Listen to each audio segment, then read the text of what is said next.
Ассаламу алейкум. Витаю вас, друзья. Сегодня 4 апреля 2024 года. 4-4 и еще одна 4 в конце. 16 часов 5 минут по Берлину. 17 часов 5 минут по городу Джохару. Друзья, я вас всех сердечно приветствую. У нас очередной дневной стрим на канале в YouTube Reality и на канале Аслан Арцуев TikTok. Перед тем, как начать свой стрим, небольшое объявление по поводу того, что, как вы знаете, у нас есть запасные каналы, у меня есть резервные каналы, которые до определенного времени были не все запрещены на фашистской России. Как известно, YouTube-канал Reality, мой главный, основной мой канал, он запрещен уже года 4 назад, наверное, через полгода, наверное, после того, как я начал заниматься вот этой блогерской деятельностью. Но сегодня я получил от Ютуба письмо, в котором они указывают, что мой канал запрещен. Очередной мой канал, который назывался Аслан Арцуев HRCI, то есть Human Rights Center Ичкерия, запрещен на территории фашистской Русни, согласно решению ФСБ, ну точнее Роскомпозора. На данном канале с около 2500 верных подписчиков я делюсь в разделе сообщества стримами и видео вот с этого канала, с YouTube. Я их перепощу туда, потому что этот запрещен на территории фашистской России. Людям меня приходится искать по моему имени и фамилии. Именно поэтому я каждый раз в начале с каждого своего стрима пишу свое имя и фамилию, потому что именно так меня в поисковике я вижу потом, кто меня как ищет, и именно по имени и фамилии меня ищут все. И вот я это видео после стримов или интересные какие-нибудь видео помещал в раздел сообщества вот на этом канале, который они вновь запретили. И тем, кто подписан у меня на тот канал и находится в фашистской России, либо во временно оккупированной Чеченской Республике Ичкерия, могли легко найти. Ну, в своем стриме я об этом сказал. И вот теперь запретили этот канал. Не знаю, потому что я сказал это в своем стриме, или же потому что они отслеживают все мои каналы. Ну, короче говоря, этот канал тоже запрещен. Но мы не собираемся молчать, друзья. Пытаются заглушить наш голос правды. У них ничего не получится. Мы не собираемся молчать. Мы продолжим бороться за правду, за свободу слова. Так что, друзья, все отлично. Присоединяйтесь к нашей борьбе. И давайте бороться за правду. Как-то так, друзья. Ну, это очень хороший, мне кажется, показатель того, что этот канал запрещен. Это говорит о том, что мы делаем все правильно. Чьи каналы еще запрещаются, скажите мне? Чьи? Кого иноагентом объявляют, врагом объявляют, там, днем и ночью вот эти тролли сидят у нас здесь, ошиваются, скажите. Только у нас. Все отлично, да, все делаем правильно. И еще одна тоже новость про братьев-людоедов России. Китай, Саудовская Аравия и Индонезия в частном порядке призывают ЕС не конфисковывать замороженные активы РФ и продолжать сопротивляться давлению со стороны США и Великобритании в этом вопросе, пишет издание «Политика». В качестве одного из аргументов против конфискации активов дружественные России стран называют возможность затягивания войны в Украине и необходимость для них принять чью-либо сторону вопреки своему желанию. То есть братья-мусульмане из Саудовской Аравии беспокоятся о активах дружественной им России. И вот я, знаете, что подумал? Вот здесь ведь у нас много мусульман, людей, которые исповедуют ислам. И мне, как мусульманину, вот у меня возникла очень такая странная ситуация. Смотрите, за время геноцида нашего народа Саудовская Аравия не сделала ничего, чтобы помочь чеченскому народу, которого истребляют. Нам рассказывали сказки, что мы какая-то там единая умма, что мы все должны друг другу помогать и так далее, и так далее. Я понимаю, когда какие-то экономические проблемы, третье, десятое, не обращают внимания, там у своих проблем полно и так далее. Но когда истребляют только лишь за то, что ты чеченец, только лишь за то, что ты исповедуешь ислам, то где вот это была вся вот эта мусульманская умма и главные хранители там Мекки, Медины там и так далее, Саудовской Аравии? Нигде, мы знаем, никакой помощи, кроме литературы, которая нас должна была больше оболванивать, причем через Россию на русском языке литература, которая должна была нас оболванивать и дальше представлять миру нас фашистами, исламистами, каратистами. Вот у меня такой вопрос к мусульманам.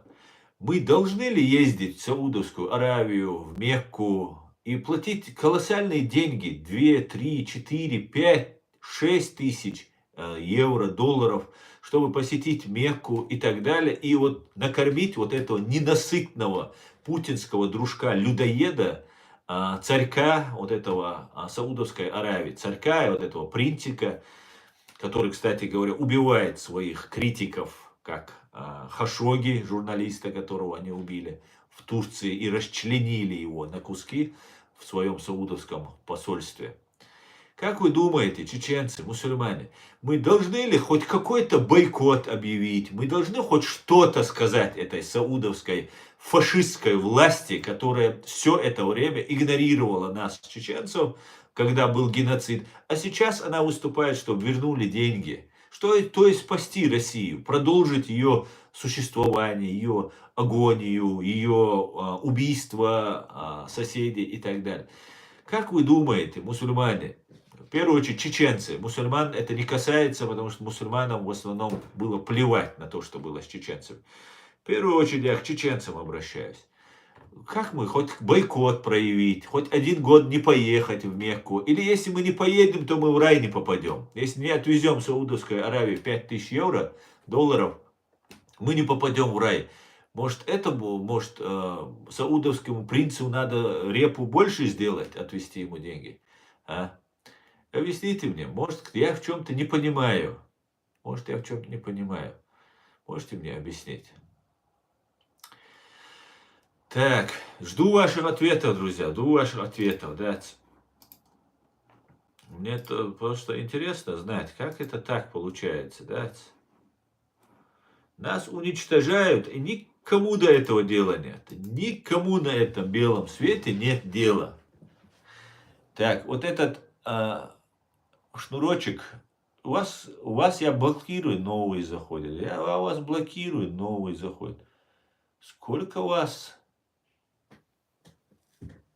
Амир Дудай, ва алейкум ассалам, Амир Дудай, вашу. Турция не помогала нам. Турция, мы не ради арабов едем. Хасу, Амир, я понимаю, что мы не ради арабов, я понимаю так. Я это все понимаю, что вы едете там, или ты туда едешь там, не ради арабов. Просто объясните, а как-нибудь мы повлиять должны на этих арабов, да? Мы должны как-то им выразить свой протест. Или же они святые из-за того, что там находится Мекка и Медина? А? Ты мне на это объясни. Ты Америку оставь. Ты мне Америку не трогай. Америка нас не убивала. Америка нас не убивала. Саудовская Аравия нас тоже не убивала. Непосредственно, сама непосредственно. Ты мне объясни не за Америку, ты мне за Саудовскую Аравию объясни.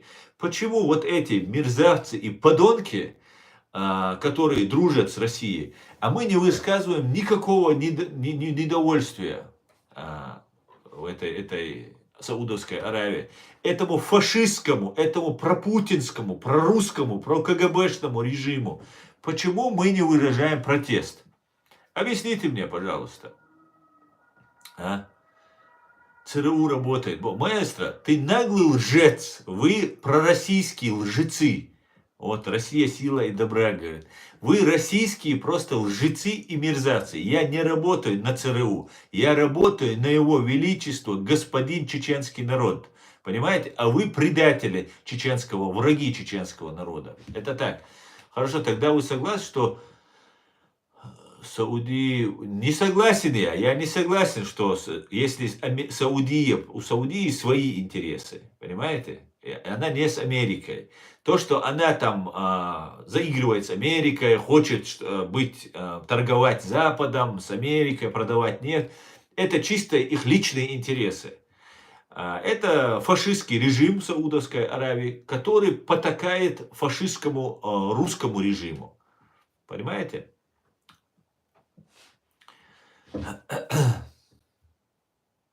Салам маршал, дуасят, маршал. Ну ладно, короче говоря, вы мне не ответите. Пойду в Ютубе слушать, вас неинтересно. Давайте, пойду, а то мне интересно вас даться. Ассаламу алейкум. Всем, друзья. Валейкум ассалам. Аш дуоль, шадешем. Так. Маш Уоль, демократ.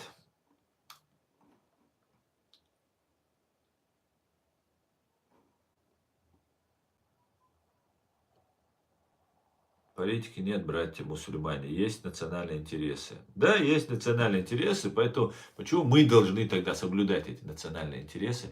Чужие. Салам Ашал, Авигаду Руслан, Машуоль.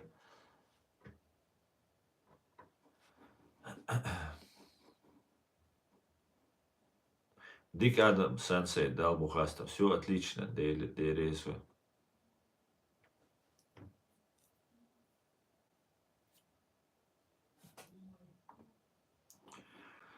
Так, короче говоря, вы мне ответите, мы должны какой-то протест заявить этим, скажите мне, просто мне интересно. Или они неприкасаемы, что они могут делать все, что угодно, лизать пятки Путину, убивать людей, своих критиков, что угодно делать, а мы должны их считать какой-то властью и возить туда деньги. Разве нам Аллах говорит делать то, что, чтобы мы беззаконников поднимали вот на такой уровень? Скажите, мы говорим, чтобы мы...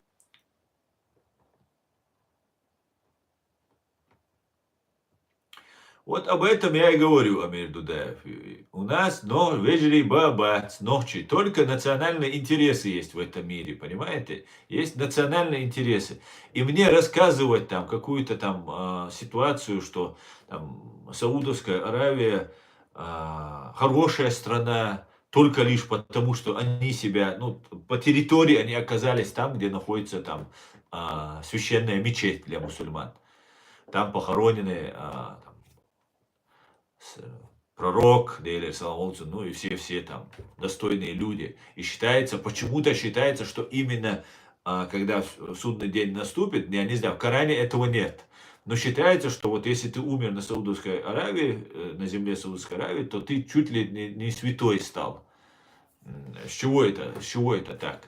Туда тогда может каждый больной раком преступник уезжать, умирать и становиться. Или говорят, месяц Рамадан, если умер, то вот стал святым. Тоже же зависимости от человека же, это правильно? Не каждый человек достоин, если он в месяц Рамадан умрет и так далее. Сейчас бедуины прибегут. Пусть прибегают, Руслан, пусть прибегают. Бедуины, в принципе, что они здесь забыли, да, на американском YouTube. Им лучше всего в пустыне где-то, да. Ну, давайте дальше, короче говоря, еще пообщаемся. Так. Сегодняшний наш стрим, кстати говоря, хоть я сегодня затронул тему изначально вот про Саудовскую Аравию, про вот этот момент, наш сегодняшний стрим называется «Внутрирусская война в 21 веке». Давайте, это будет наша основная тема, об этом давайте сегодня поговорим.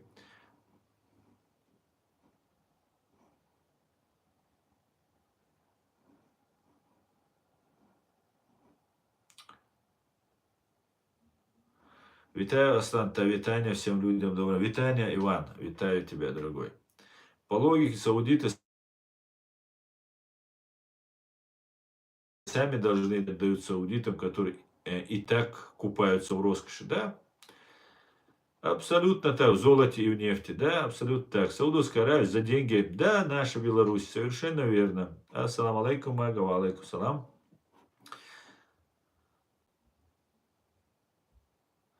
Полная диктатура находится в Саудовской Аравии. Это единственная страна, которая называется в честь семейки. Это все равно, что сказать Кадыровская Чечня. Да, совершенно верно. Да, это обычная тирания, которая претендует на то, чтобы быть во главе всех мусульман. Представьте?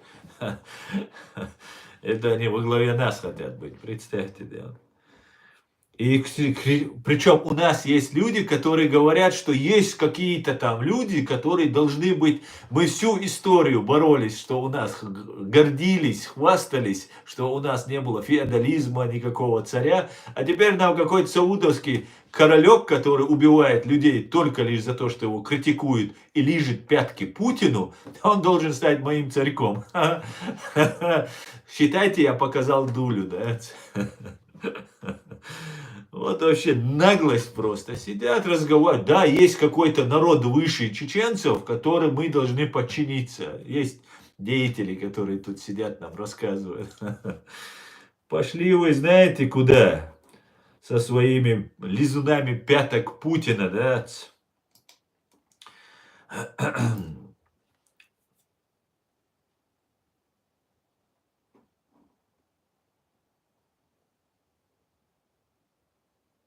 Нет, Астан, никуда я не пойду. Так, Сансей, это я не понял, о чем ты.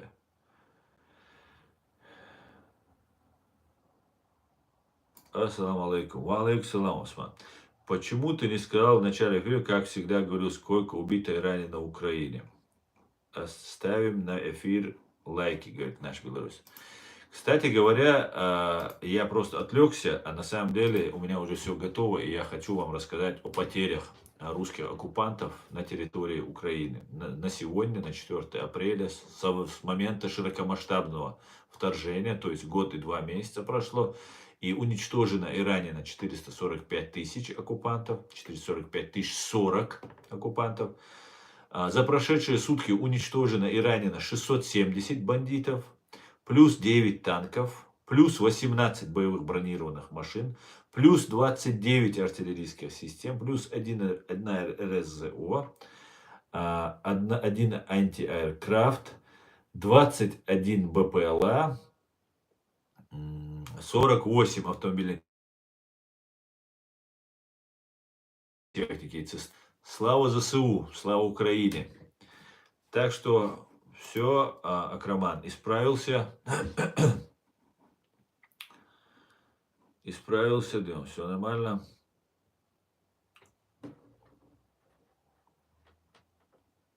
Спасибо, что ответил. Пожалуйста, всегда пожалуйста, друзья. Так.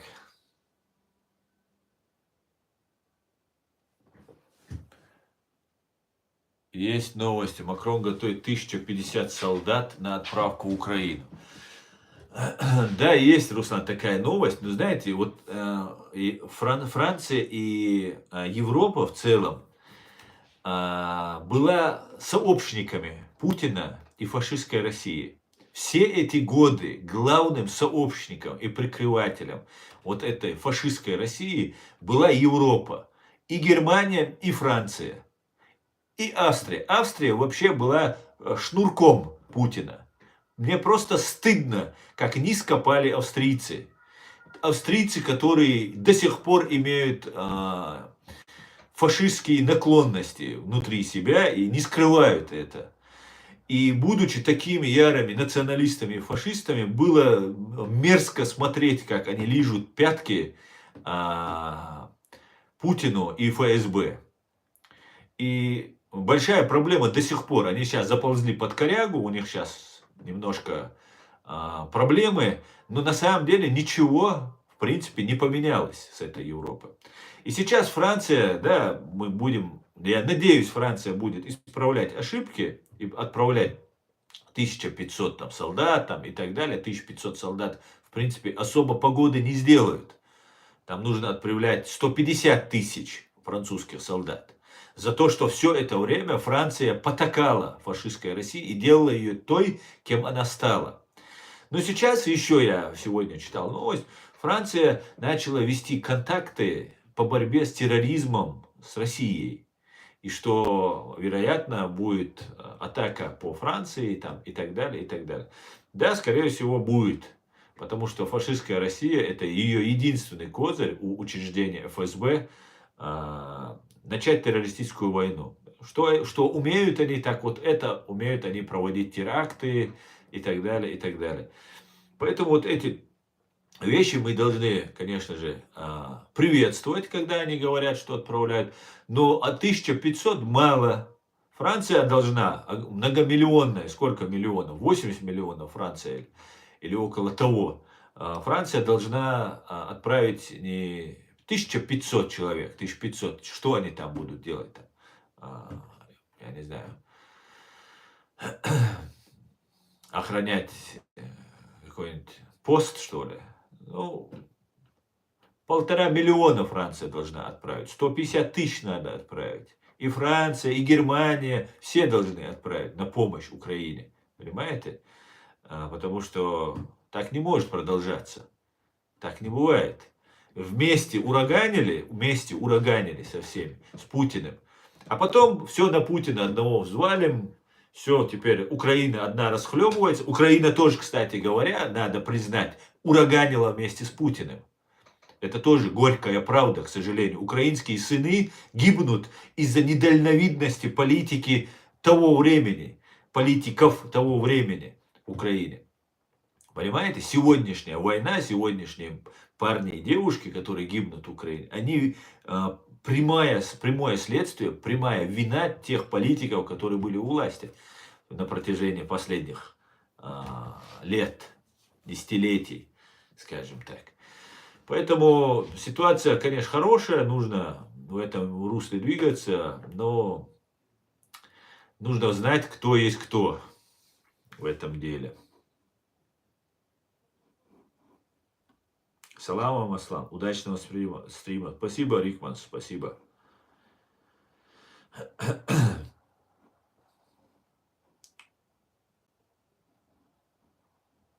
У Александр Жихат. Дикусо, хаму.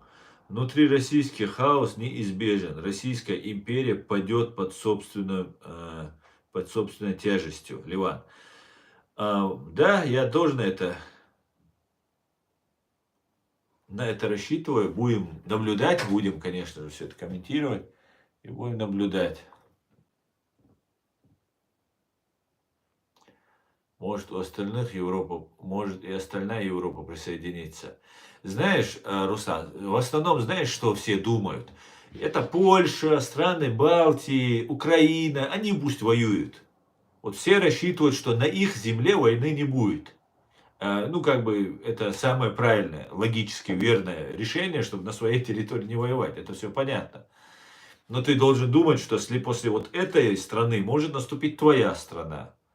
Понимаете? Но все ждут, пытаются извлечь выгоду, когда идет война. Когда шла в Чечне война, все извлекали выгоду. С маленькой Чечении все извлекали выгоду. Начиная от цен на газ, потому что вы же убиваете людей, вы же жестокие, вы же там не соблюдаете права человека, ай-яй-яй. И тогда Россия говорит, ну ладно, мы вам газ чуть-чуть скостим, там, сделаем по ниже рыночной стоимости. Вы не обращайте внимания. Ну и проститутка Европа закрывает глаза и делает, ну хорошо, мы будем брать у вас газ очень дешево. Понимаете? И вот мы приходим к тому, что вот за тот газ дешевый сейчас придется платить миллиарды, триллионы долларов за то, чтобы уже переплачивать, понимаете? Вот быть халифом на час, как Европа посчитала, что им нужно, оказалось не очень выгодно. А для принципов демократии, человечности они оказались просто разрушительны. Для чеченского народа это вылилось в геноцид. Обычный простой геноцид, который все наблюдали. И сейчас, кто не говорит об Ичкерии, о проблемах чеченского народа, знаете, почему не говорят? Украинцы почему разные, подоляки, там разные Геращенки, их, Гордоны. Знаете почему? Потому что они соучастники этого.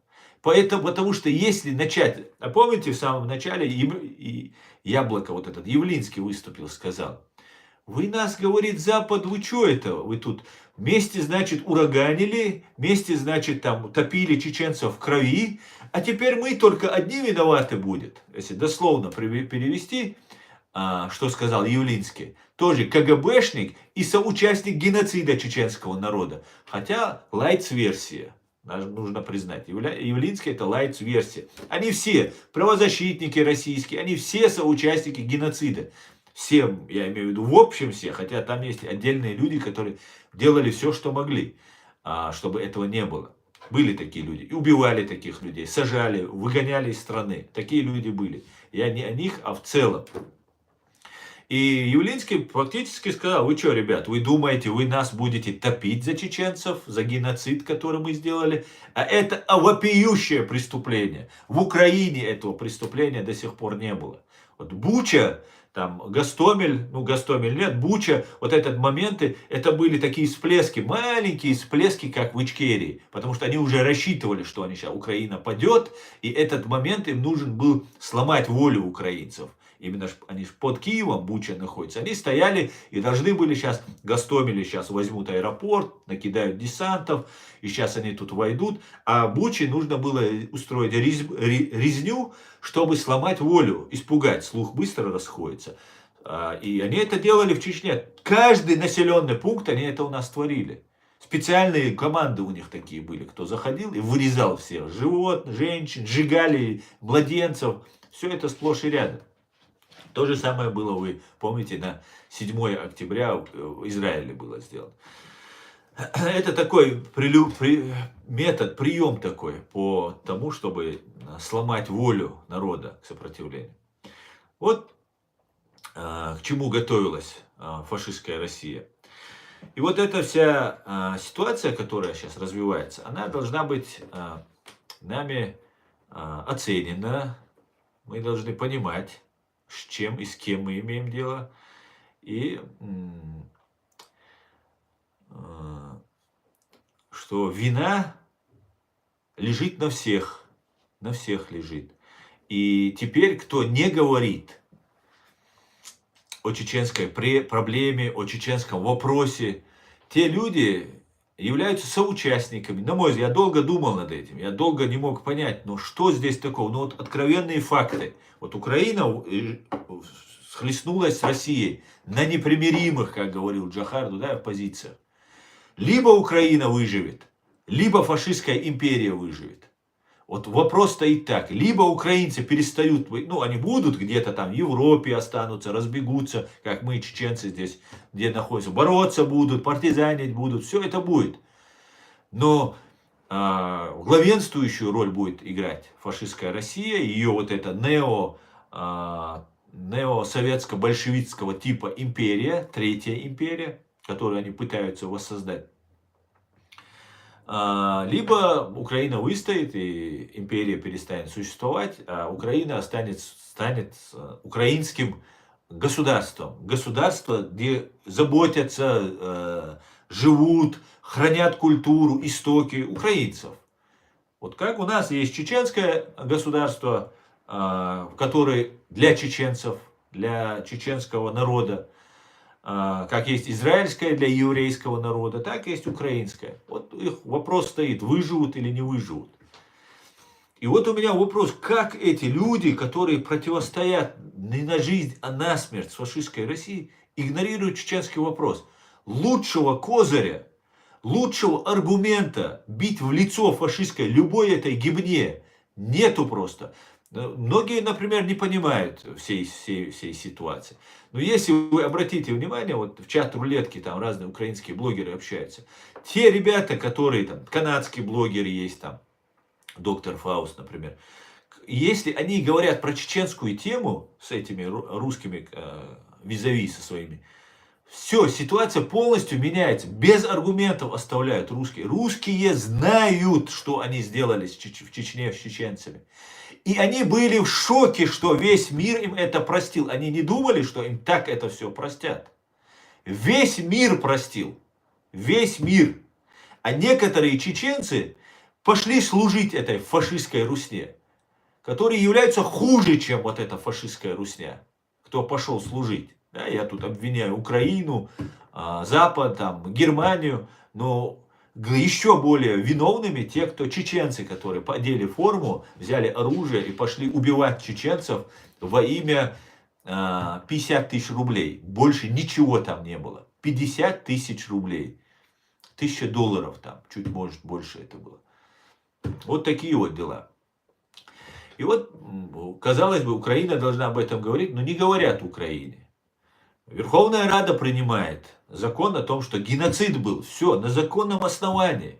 Честь и хвала тем, кто это сделал. Мы вами гордимся, мы пофамильно вас будем знать, друзья, кто тогда принял геноцид чеченского народа и оккупацию нашей территории. И все равно в Украине находятся и блогеры, и журналисты, якобы журналисты, которые игнорируют этот вопрос. Называют Чечню внутренним делом России, частью России. Ну, кто они как не соучастники? Значит, они соучастники. Значит, они были те, кто одобрял это все. Помогал. Подоляк, например, был журналистом. А журналисты, как мы знаем, это главные пропагандисты. Теперь мы знаем. Сейчас они задавлены фашистской Россией. Да? Информационно мы победили фактически. Хотя они продолжают внутри у себя в стране распространять пропаганду. Но по большей части мы победили. Информационной войне Украина, Запад мы выстояли. И мы побеждаем. Идем в этом смысле дело времени, когда все будет просто на нашей стороне и враг будет повержен. Но факт остается фактом, что в Украине есть люди, кто избегает вопроса чеченской темы. И не только в Украине. И тут на Западе то же самое касается. Все пытаются избежать этой темы. Все пытаются промолчать. Стыдно, да, господа? Стыдно? А? Или просто боязно вам за то, что вы были соучастниками? А? Все, кто в Совет Безопасности, все, кто в ПАСЕ заседает, в ОБСЕ заседает, вам стыдно? А? Когда нас уничтожали. Вам не стыдно, друзья, когда вы возбуждаете московский механизм, так называемый, в Чеченской Республике Ичкерия, от 2017 года? А? Вам не стыдно? А так, значит, 2016, если человека убили, вы его не рассматриваете как убитого фашистским, русским режимом оккупационным, да, получается? А если убили в 2017, ну да, тогда будем рассматривать. Лицемерие, цинизм, подлость просто, самое настоящее.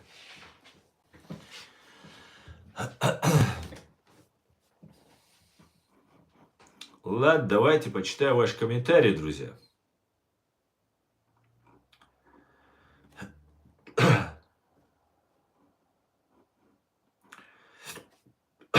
Салам алейкум, брат. На днях вернули 32 военнопленных, почти все были подвергнуты сексуальному насилию и били током по гениталиям. Это не люди. Ва алейкум салам.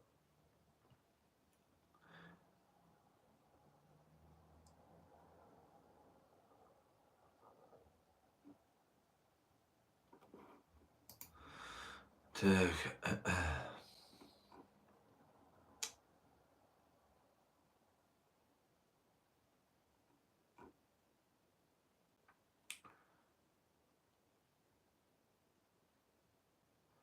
Если бы чеченскому народу помогли тогда, как сейчас, Украине ситуация была бы другая. Совершенно верно. Совершенно верно. Друзья, мы уже сколько? Полчаса в эфире. Я перейду к основной нашей теме. Основная наша тема – это внутрирусская война в 21 веке. Россия упорно на протяжении многих десятилетий, всю мою сознательную жизнь, Россия мне навязывала стереотип о том, что у нас идет внутричеченская война, гражданская война. Дело в том, что термины «чеченская война», именно это и подразумевает первая чеченская, вторая чеченская война. И изначально фашистская Россия начинала против нас войну, незаконно вписав в свою конституцию, которую они приняли на 1,5 года позже нашей, после развала Советского Союза, мы приняли в марте 92-го, русские приняли в декабре 93-го года.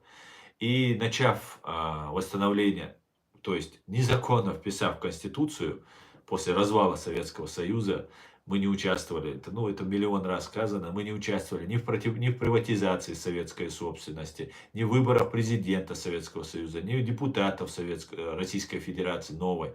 По факту развала Советского Союза мы, проведя еще во время существования Советского Союза все необходимые съезды, референдумы, объявили о своей независимости, суверенитете, избрали себе президента, парламент. В 1992 году еще до принятия своей конституции, русские вывели свои войска с нашей территории. Это в международной практике считается фактически признанием независимости и суверенитета. И потом, после этого, вписав незакон в свою конституцию, на годовщину своей незаконной конституции вторглись на нашу землю, якобы наводить конституционный порядок. Вот под этим видом они нас на протяжении долгого времени убивали. И Россия нам рассказывала, что есть какие-то силы внутри Ичкерии, которые хотят быть в составе России. Ну, во-первых, было не так. Вы говорили, что не в составе России хотят быть, а что Дудаев является агентом российских спецслужб, советский генерал, бывший, и он как бы пытается нас вернуть в Советский Союз. И много молодежи, как сейчас против меня, не потому что я себя сравниваю с Дудаевым, а потому что именно так это все и похоже. Молодежь, которая была настроена очень серьезно, ее подначивали, что Дудаев коррупционер, что он российский агент, советский агент, там, и так далее, и так далее, и так далее. И чеченцы многие верили, некоторые верили этой пропаганде. И были так называемая оппозиция. Нет, никакой оппозиции не было. Это были российские агенты спецслужб. И вот были оболваненные молодые люди, которые в конце концов поняли, что Джохар Дудаев стоит на защите чеченского государства против Российской Федерации. А те, кто был против него, они как раз являются агентами России. И Россия упорно везде рассказывала, не было никакого гражданского конфликта, но она везде об этом говорила, везде нас представляла воюющими друг с другом. И что если они уйдут, то мы друг друга перережем. И чтобы мы не перерезали друг друга, русские, они добрые люди. Вы же знаете, что русские сами по себе очень добрые люди. Поэтому они вас заливают напалмом. Они заливают вас атомными бомбами. Они заливают вас чем угодно. Потому, чтобы вы, главное, друг с другом не ругались. Понимаете? Это просто по-человечески им жалко. А так, всех и женщин, детей всех вырежем. Только не ругайтесь. Вот это такой посыл от фашистской России. Но теперь дело начинает поворачиваться совсем другим образом. Мы знаем, что чеченцы никогда не воевали в гражданской войне. Мы никогда друг с другом не воевали, друг друга не убивали. Это вот сейчас это КГБ очень много сделало, нарушив даже свои принципы, взяв много агентуры чеченской, которую она потом собирается утилизировать, потому что большое количество чеченской агентуры для них, для режима, для учреждения представляет угрозу. Поэтому их будут утилизировать, это однозначно. То есть будут чеченцам сдавать их. Нам они будут давать их фамилии, чтобы мы знали, кто они. Таким образом, они их будут нейтрализовывать, чтобы не представляли угрозу для учреждения. Но Россия всегда воевала между собой. Была гражданская война. Мы знаем и конец Первой мировой войны, чем закончился, какой гражданской войной. Ну и в другие времена всегда Россия готова была друг другу по приказу одного командира убивать другую часть. Всегда это было, и по всей видимости сейчас начинается внутрирусский конфликт, внутрирусская война в 21 веке. И сейчас будет раскачиваться ситуация. Россия находится на перепутье, на таком тяжелом историческом отрезке своего времени, где она ведет тяжелейшую войну, которую она не может выиграть. Также сейчас мы видим террор, который сейчас будет в России, который, как я понимаю, делается при помощи ФСБ внутри России, чтобы запугивать население.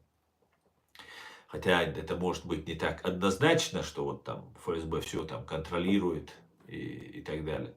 Потому что оказывается, дело в том, что Крокус-Сити Холл, атака, вместе с названием Крокус-Сити, американцы сообщили русским. Понимаете? Но за 48 часов должно было это произойти.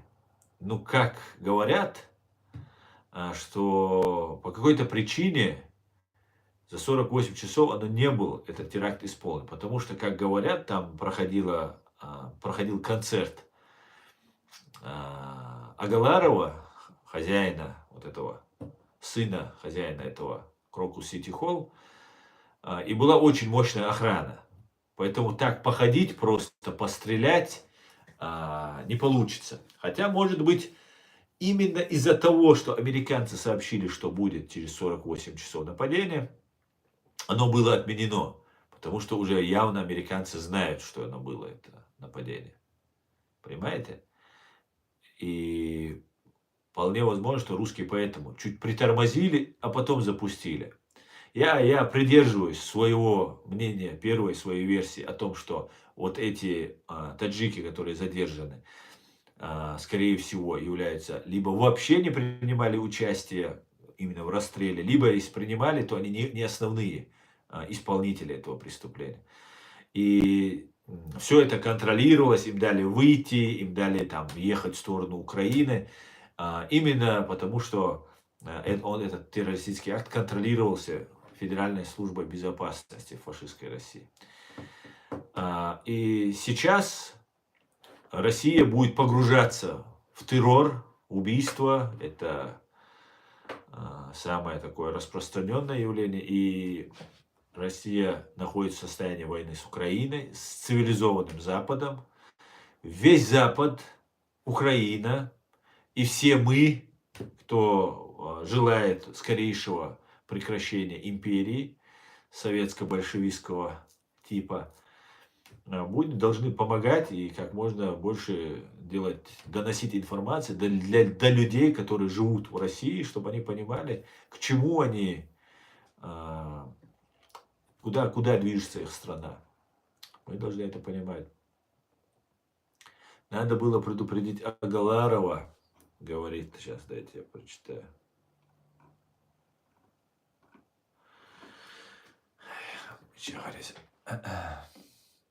Надо было предупредить, меньше жертв было бы. Надо было предупредить Агаларова, американцев. Ну да, наверное. Наверное.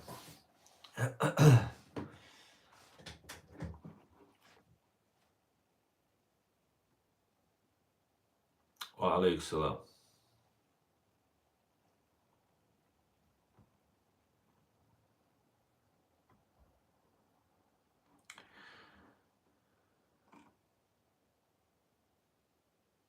Так.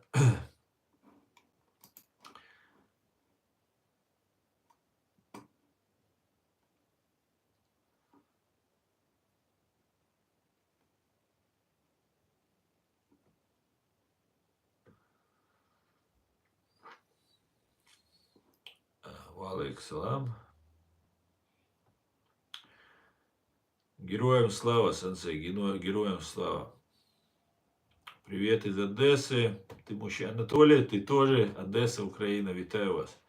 У меня к вам вопрос. На города Хиросима и Нагасаки русские сбросили атомные бомбы. Егор Аванасин. Нет, русские не сбрасывали на Хиросиму и Нагасаки атомную бомбу. И ты это знаешь, как и все в этом мире это знают. Это ни для кого не секрет. И ты к тому, что я сказал, там и бомбы сбрасывали, и так далее, и так далее. Да, на Чеченскую республику русские не сбрасывали. Вы не сбрасывали на нас атомную бомбу, ну, практически все остальное вы сделали. В том числе и радиоактивные изотопы вы применяли против нас. В том числе и снаряды с радиоактивными начинками вы применяли.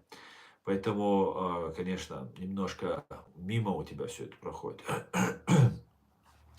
Так русские сбрасывали бомбы на советские города, на советские поселки, чтобы смотреть, какие последствия бывают на людях.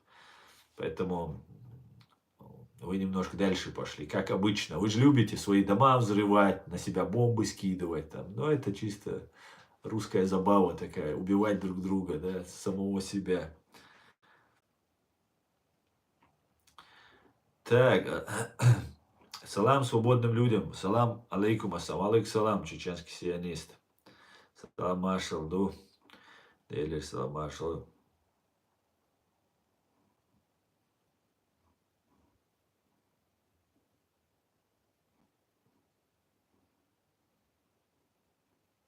когда придет время, что все поймут, вот здесь весь раздел добра и зла. Где Абдаем, где ты говоришь конкретно? В Украине или на нашем канале? В Чечено-российской войне Америка поверила, что там террористами борются. В Чечено-российской войне Америка поверила, что там террористами борются. Ну, пауз. На самом деле нет. Американцы не поверили, что борются с террористами. Но, знаешь, на протяжении долгого времени, в том числе при помощи Турции, которая входит в НАТО, мы погружались вот в эту террористическую, вот эту радикальную муть, скажем так. Мы погружались в это. Наш вице-президент при Масхадове, Арсана Ваха, которого русские жестоко убили, когда, я не помню, про какую страну там речь шла, то там Муаммар Каддафи, Ливан, Ливия, точнее, или какая-то другая страна была. Он делал вице-президент, это политическое лицо, это не общественник, это не правозащитник, это второе лицо в государстве. Делал заявление о том, что привести все чеченские вооруженные формирования в боевую готовность номер один там, из-за того, что там Америка ударила по кому-то или еще что-то. Это было абсолютно невыгодно чеченскому народу. Это не мог делать вице-президент Чеченской Республики. Я от нескольких человек, я сам лично это видео не видел, обращение, но я слышал это от двух человек, которые в то время там находились, что вот он объявлял чуть ли военную готовность. Это нужно было Турции. Это нужно было всем, кому угодно, русским это нужно было, кому угодно это нужно было, только не чеченцам. Чеченцам нужно было доказывать, еще больше доказывать, чем при Дудаеве, что они за демократию, за свободу, за права человека, что они хотят построить цивилизованное государство. Понимаете? Вот происходило то, что происходило, например, что мы там будем бороться. Например, у нас был певец, который тогда музыку слушать можно было, на гитаре можно было играть. Это потом уже и это запретили, и музыку слушать нельзя. Ну, запретить они ничего не запретили, они так говорили, понимаете? И Муцураев у нас песни пел. И говорил, 12 тысяч маджахедов возьмут Иерусалим, там, 3-10. А мы знаем, что Израиль, Иерусалим, это союзник Америки. И нам ничего израильтяне, американцы не сделали. Но какую-то особую любовь к ним испытывают русские и турки. Вот это эрдогановская, особенно сегодняшняя власть. Особенную любовь испытывают. А мне, например, кажется, нам, чеченцам, которые не заседаем в ООН, которые не имеют там супермощную армию, которые маленький постгеноцидный народ, нам кажется, не нужно делать то, что нужно Турции и России. Это мое мнение такое, сугубо личное мое мнение. Да, Россия, да, Америка помогала. Вот вчера, позавчера был стрим, и Аяд Эдигов сказал, что 6 миллиардов выделила Америка против Чеченской Республики. Россию выделила. Мне часто это говорят. Но я, например, передо мной американец извинялся за то, что они не поняли. С другой стороны, если я говорю про 6,5 миллиардов, или 6,5 миллиардов, Джахар говорил, и возбуждал дело против Клинтона, это одно, я общественник, я не претендую ни на какие там власть, ни на какие полномочия, никаких политических амбиций у меня нет. Но мне кажется, нам нужно разобраться сейчас и не бросать камни в сторону Америки. А если есть у Америки вина, какая-то вина у Америки есть, раз был геноцид и все молчали, то, что факт геноцида зафиксирован той же Америкой, теми же правозащитниками американскими, это тоже факт налицо. Если мы хотим, чтобы нам помогла, ну, например, Америка. Например, что сделали американцы в 40-х годах? С Германии, с нацистской Германии бежали евреи, битком забитые на корабль. Когда они приплыли к берегам Соединенных Штатов, им не дали спуститься, хотя в Америке жили евреи, и им не дали спуститься. мы скажем, не примем вас. И весь корабль был отправлен, много людей, 1000 людей, было отправлено обратно. И только лишь за то, что они евреи, они были казнены и репрессированы нацистским режимом. Также поступали другие страны разных государств, только лишь за то, что они евреи. И нам, например, скажут, чеченцы, некоторые чеченцы говорят, ну, наверное, они там заслужили. Если евреи хорошо относятся, а они хитрые, поэтому хорошо относятся. Ну, это свинство самое настоящее, так говорить. И сказать, что там евреи, да, они плохие, поэтому. Тогда вы тоже, чеченцы, плохие, получается. Значит, мы все, получается, заслужили то, что с нами. Все игнорировали.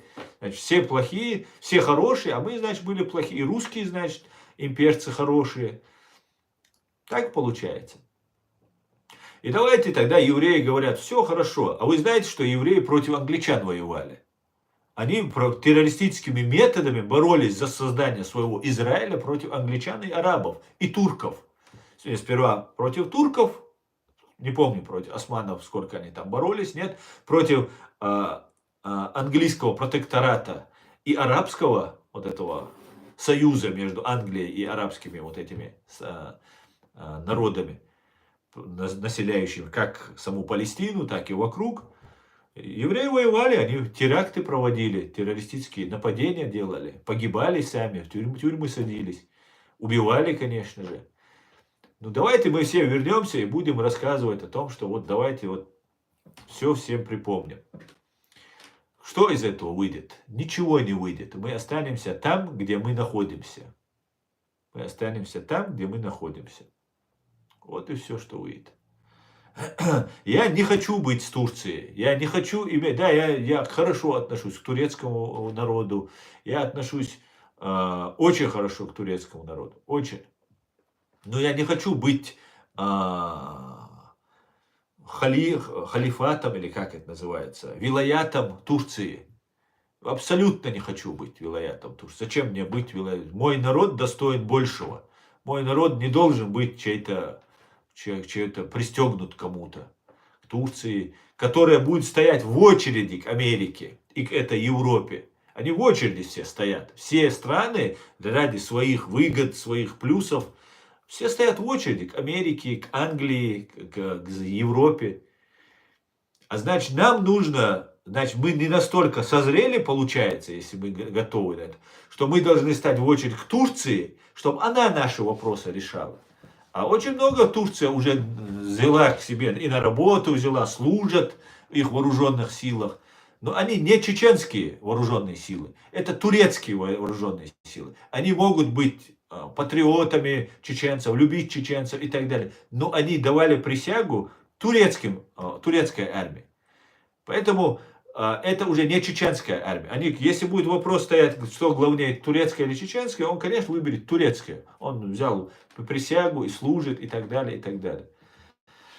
А мне нужно, чтобы мы служили чеченскому народу. Это так мои мысли просто сейчас затронули, начали говорить, и у меня возникают такие мысли. И со временем, возвращаясь к вопросу про то, что Америка нас признала террористами, да, в итоге мы пришли к тому, что нас уже начали считать террористами, потому что Джохара не было. Вся агентура, которую Джохар прогнал от себя до своей смерти, она вернулась обратно. Они все сказали, были на задании, мы были отправлены Джохаром, мы были на очень важном задании, теперь мы вернулись. А вы докажите теперь, Джохара-то нет, докажите, что это не так. И в итоге вот мы оказались в положении, что мы начали, кто-то неумышленно, кто-то умышленно делать то, что выгодно России, выгодно Турции. Ни Турции, ни России не выгодно иметь сильную Ичкерию на Кавказе. Только американцам выгодно иметь сильного союзника в лице Ичкерии на Кавказе. Это если они поймут и посчитают нужным это сделать. Знаете?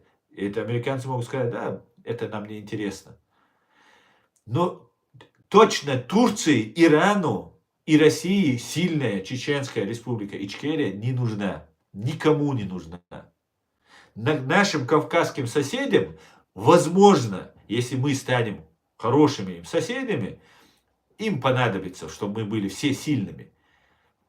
В том числе и мы, и они, и мы, и все. Чтобы мы были, как Евросоюз, мощной, сильным регионом. А другим нам никому не нужно. Никому мы не интересны. Мы интересны как инструмент. Понимаете? Инструмент использовать. Понимаете? А если мы будем с Америкой, как это хочет делать Турция, как это делает Израиль, как это происходит с Японией, с Тайванем, Восточная и Западная Германия когда-то, мы будем сильными. И мы нужны будем сильные американцам. Ну, это нужно как донести, чтобы нас не считали террористами, нас не считали бандитами. А если мы будем, конечно, говорить как террористы, делать то, что делают террористы, или давать возможность русской пропаганде говорить, что мы террористы, и не противодействовать этому террору, тогда мы придем к тому, к чему придем. Мы будем называться террористами, и никто не захочет с нами иметь дело. Но мир устроен по-другому. По-другому мир устроен. Мы говорим, нет международного права, да ну оно не работает, что такое международное право там, и так далее, и так далее. Ну, то, что оно не идеально, большие проблемы, и мы каждый стрим об этом говорим. Но если бы международного права не было вообще, то Россия, захватывая Крым, Донецк, Луганск, не снимала бы нашивки «позорясь на весь мир», не вела бы боевые действия, пытаясь как-то там заявлять протесты в ООН и так далее. Международное право есть. Просто есть люди, которые не знают, что такое международное право. Понимаете? Да, оно не работает. В отношении чеченцев оно вообще не работало. Это тоже правда. Но оно само есть международное право. В отношении нас оно не работало. А само по себе оно есть, оно имеется. И нам нужно научиться, во-первых, изучить международное право, изучить практику международного права, и потом начать играть по правилам международного права, чтобы извлечь выгоду для себя, своего народа. Понимаете? Вот что мы должны сделать. Мы должны стать, мы уже есть игроки, мы сейчас пока еще инструменты в чужих руках. Мы должны стать не инструмент, а независимыми игроками. Понимаете? В интересах, национальных интересах чеченского народа, чеченского государства. Пока мы до этого уровня не дойдем, нас так и будут туда-сюда и террористами обзывать, и что угодно делать.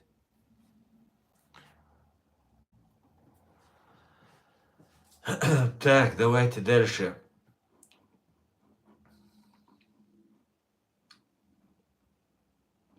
Асан, Турция поступит с вами, как с курдами и другими народами. Турки хотят великий Туран, в остальном ты прав. Да, Ян Маназон, совершенно верно, абсолютно так. И более того, знаете, Турция очень усиленно нам проталкивает, сейчас мы это даже видим и на Кавказ, и в чеченскую общность, проталкивает нам ислам, который они почему-то у себя там не исповедуют. Да, там мусульмане живут, все как положено, не спорю. Но на государственном уровне у них обычная демократия, у них обычное государство. А нам они почему-то навязывают, вот нужно нам быть радикальными, что нам не нужно в ООН сидеть. И мы будем просить Турцию, какого-нибудь дядю турка, будем просить, пожалуйста, там, договорись, ООН, там, нам нужно гуманитарную помощь здесь, у нас тут тяжело. Или там, договорись, мы хотим детей учиться отправить в Европу или в Америку, еще что-то. А он будет говорить, нет, мы своих с Турции отправим, а вы учитесь в Турции у нас. Вы будете у нас учиться. Мы же вам даем места. Лучшие места в Турции вам даем. Вот так это все будет преподноситься. Понимаете? А я хочу лучшего для своего народа. Лучшего. А лучшее это быть субъектом международного права и самому решать свою судьбу. Понимаете? Сам ты решаешь, когда. Ты тогда сам знаешь, что лучшее для тебя.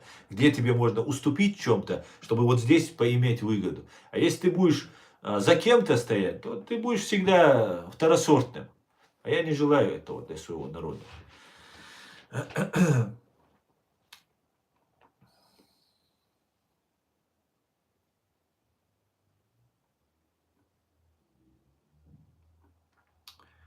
Так,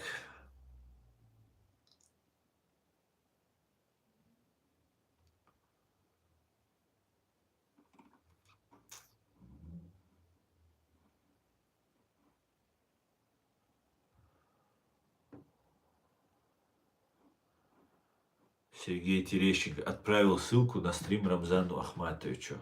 Сергей, ну зачем? Мы же сидели нормальной компанией. Ну зачем вот сейчас брать и вот отправлять ему? Ну зайдет он сюда, ну будет сейчас тут вот так сидеть и смотреть нас. Зачем тебе это нужно? Как ты мог, да?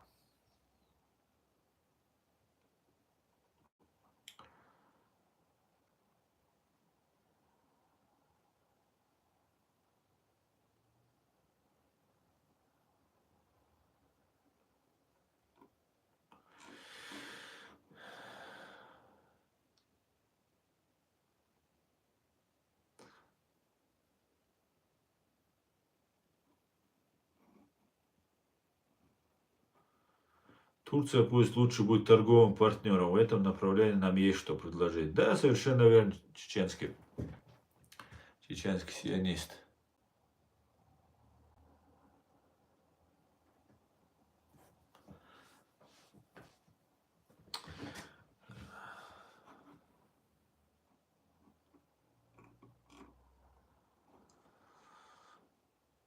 Это еще страна шариков. Ух, не перевелись еще на России Павлики Морозовы.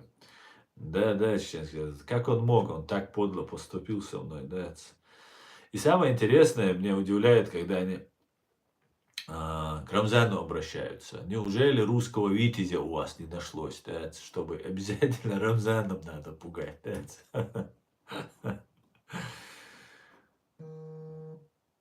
Так, да.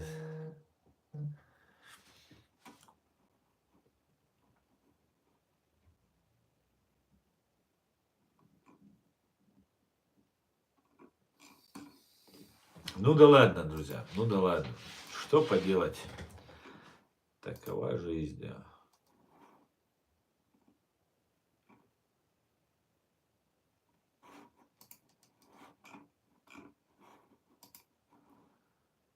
Такова жизнь.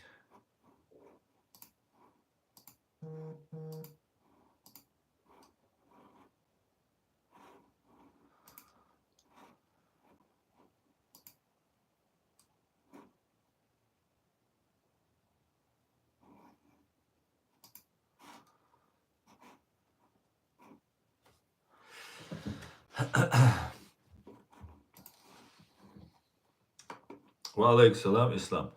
Машу,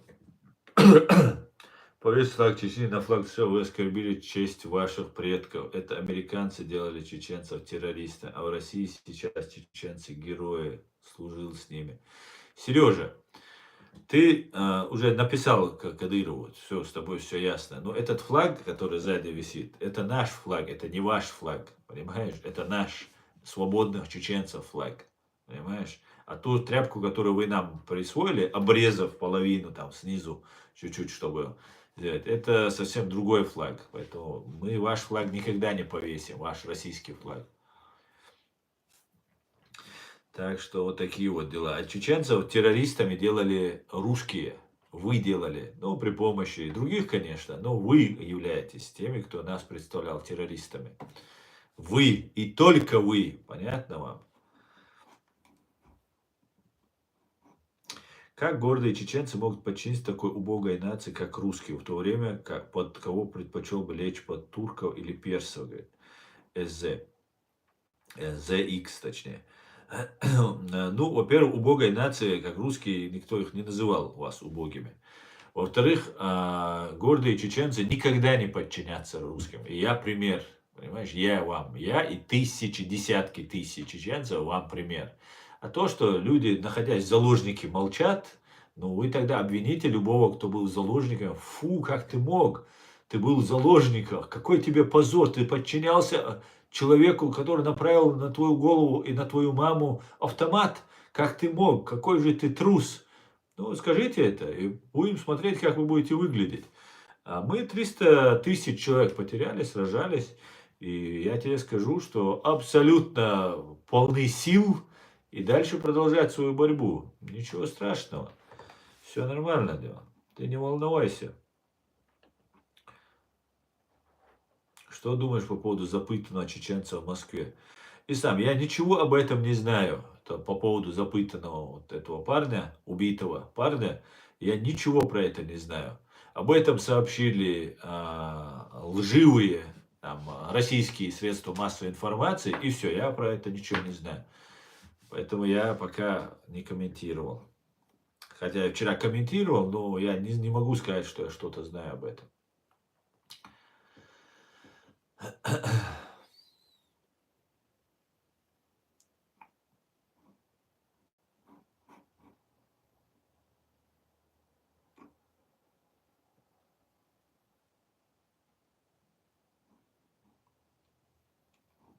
Асан, несмотря на риторику, Турция имеет с Израилем большой торговый оборот. Ох, турки любят бакшиш, только Ичкерия. Да, конечно, и Турция тоже это не единый такой организм. Там есть силы, которые против турецкой империи, есть силы, которые проамериканские силы, как мы знаем, военная составляющая Турции, она проамериканская, прозападная, пронатовская, в этом смысле все нормально. А так, да, есть риторика, ну, лицемерие, самое настоящее лицемерие. Абсолютно. Весь мир давно прекратил бы, закончил бы эту войну. Давным-давно. Я имею в виду в Израиле, в Палестине. Просто это не нужно никому. И всем кому-то нужно, чтобы вот постоянно были убийства, кровь и так далее.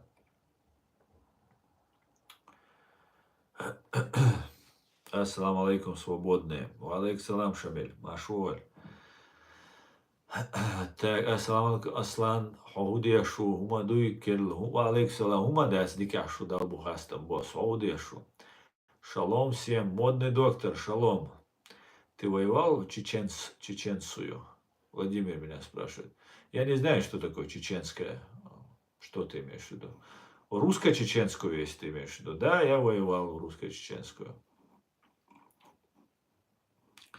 Ну, нельзя, я знаешь, почему каждый раз говорю, что я воевал? Потому что, когда я говорил, что я не воевал, а я, в принципе, не могу сказать, что я воевал, мне говорили, ты не говори, что ты воевал, потому что ты ж боишься, что вот. И поэтому все воины, которые раньше воевали, они ничего не говорят, они молчат. Мне так сказал один наш воин. Он сказал, ну ты же тоже не говоришь все, что ты делал. Ты же не говоришь, что ты тоже воевал. Я потом подумал, я это говорил не потому, что я стесняюсь российскую армию. Наоборот, если Россия меня обвинит в терроризме и еще одну статью навесит, я буду этим гордиться, потому что здесь по-другому нельзя. Я это не говорил, потому что я реально считал, что я не сделал ничего такого, что можно называть, что я воевал. Но мне вот такую вот упрек мне сделали. Ты же тоже хитро все говоришь и делаешь. Ты же... Я говорю, почему все воины не выходят на свет? Они не боялись танков, пулеметов, бомб. А почему сейчас они молчат? Почему их нет? Он говорит, ну ты же тоже не говоришь. Поэтому я начал говорить, что я принимал участие. Да, я принимал участие. Но я не могу сказать, что я что-то делал, да. Дал Бухастам, босс, дал Бухастам, дал Дикойтин. Дай Бог, у вас все получится, тогда все будут вам завидовать. Ян Маназон, абсолютно точно, 100% у нас получится, и другого выбора у нас нет просто-напросто. Просто-напросто нет.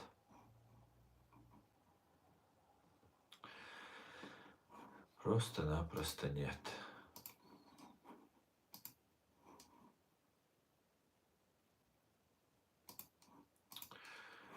Так.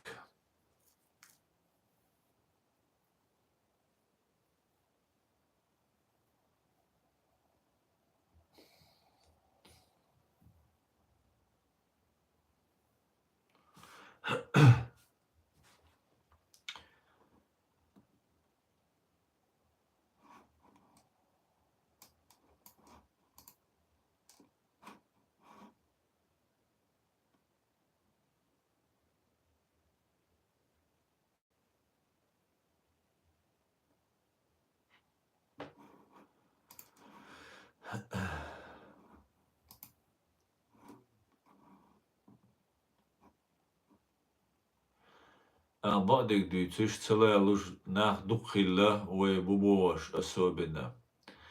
Босс, и ой бубош, бац. Атямел дузиди нахайшун сун лично сун. Ой бубош, бац. Ишти целая луша, я кица бандолша, ца сон, я со милу цагуш, цатиш, со ца ФСБ, ну вайта, ну хардбош, ца дүйч. Ой бубоша, куза сун била иш. Сун вяхдяхал, о ой братьяш дубош. Хербол братьяш, сестраш. Бац. Цара со ФСБшник убош, о они. Кузар организацияшка, кузар айдли, Германия айдли. Со ФСБ, ну вайта, ну бош, кия чудиттан. Дуко язин сон заявление. Закави губу из, дуко намука язинаш. Для того, чтобы сун депортейта, социга вид, объяснение, он даже социаруиру, цигдавайта. Так, и дайта. Из-за этого, из-за того, что они писали на меня жалобы, вай бубош пеш, бушуниш, они якобы, вай инца бушуниш, вай бубош пеш. Закай гуанда беш, закай гуанда болцаш, шабеш цаш бариш бам. И вот они все писали, что я заслан ФСБ. Я не думаю, что они это делали, потому что они неграмотные или не понимали, что я не от ФСБ. Я с первых своих дней открыт был, и меня можно было пробивать, смотреть как угодно пробивать. Просто можно было пообщаться с моим отцом и с моей матерью, понять, могу ли бы я быть ФСБшником и засланным лицемером, подлецом и так далее. Просто 5 минут с моим отцом и с матерью пообщаться. Этого было бы достаточно, чтобы понять, что я не из тех людей, кто может быть лицемером, там, подлецом, там, такой пробой. Плохим человеком я могу быть, я не святой. Но чтобы вот до такой пробы, что я пришел здесь так всех от наглую, лицо смотрю, лгу, обманываю. Нет, я так, не такой, да.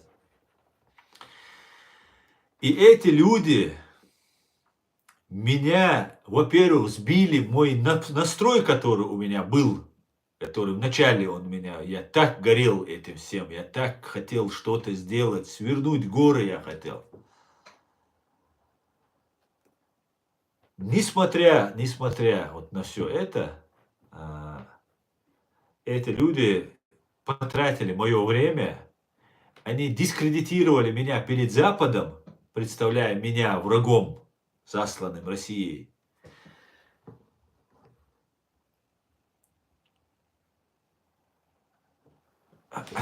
Засланным Россией. И пытались реально меня дисквалифицировать, исключить меня из этой борьбы и отправить меня во временно оккупированную Чеченскую Республику Ичкерия или в фашистскую Россию. Где, конечно же, меня ждали бы невероятные пытки, нечеловеческие пытки.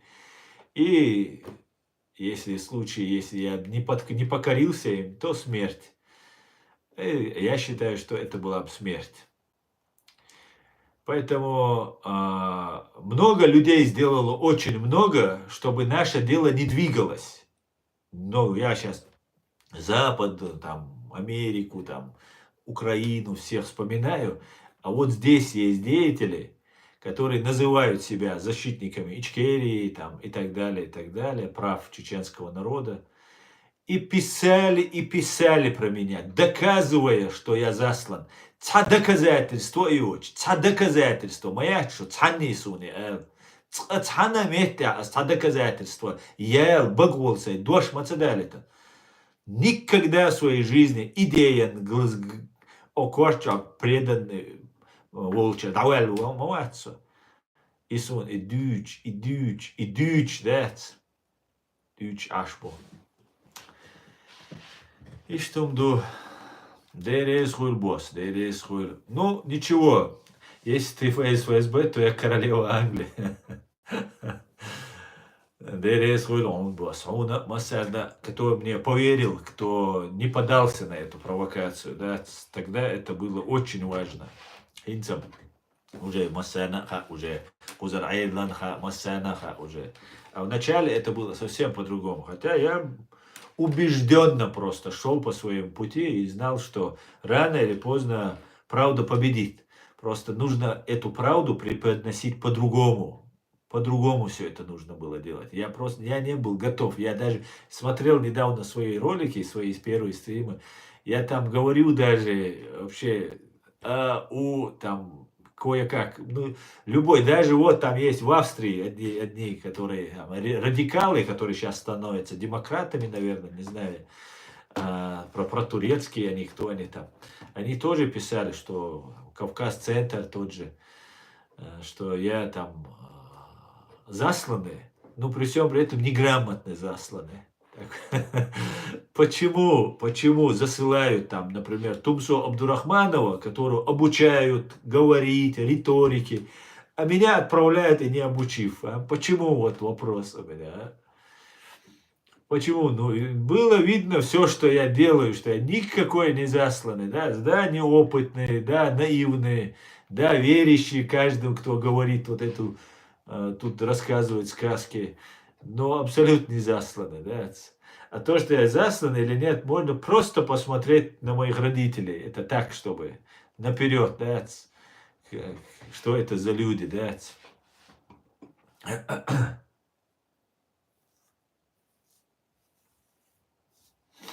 Ну да ладно, ну иш дукар дуни, да, Йоуздикю, Харпаляна, дуи Йоуздикю.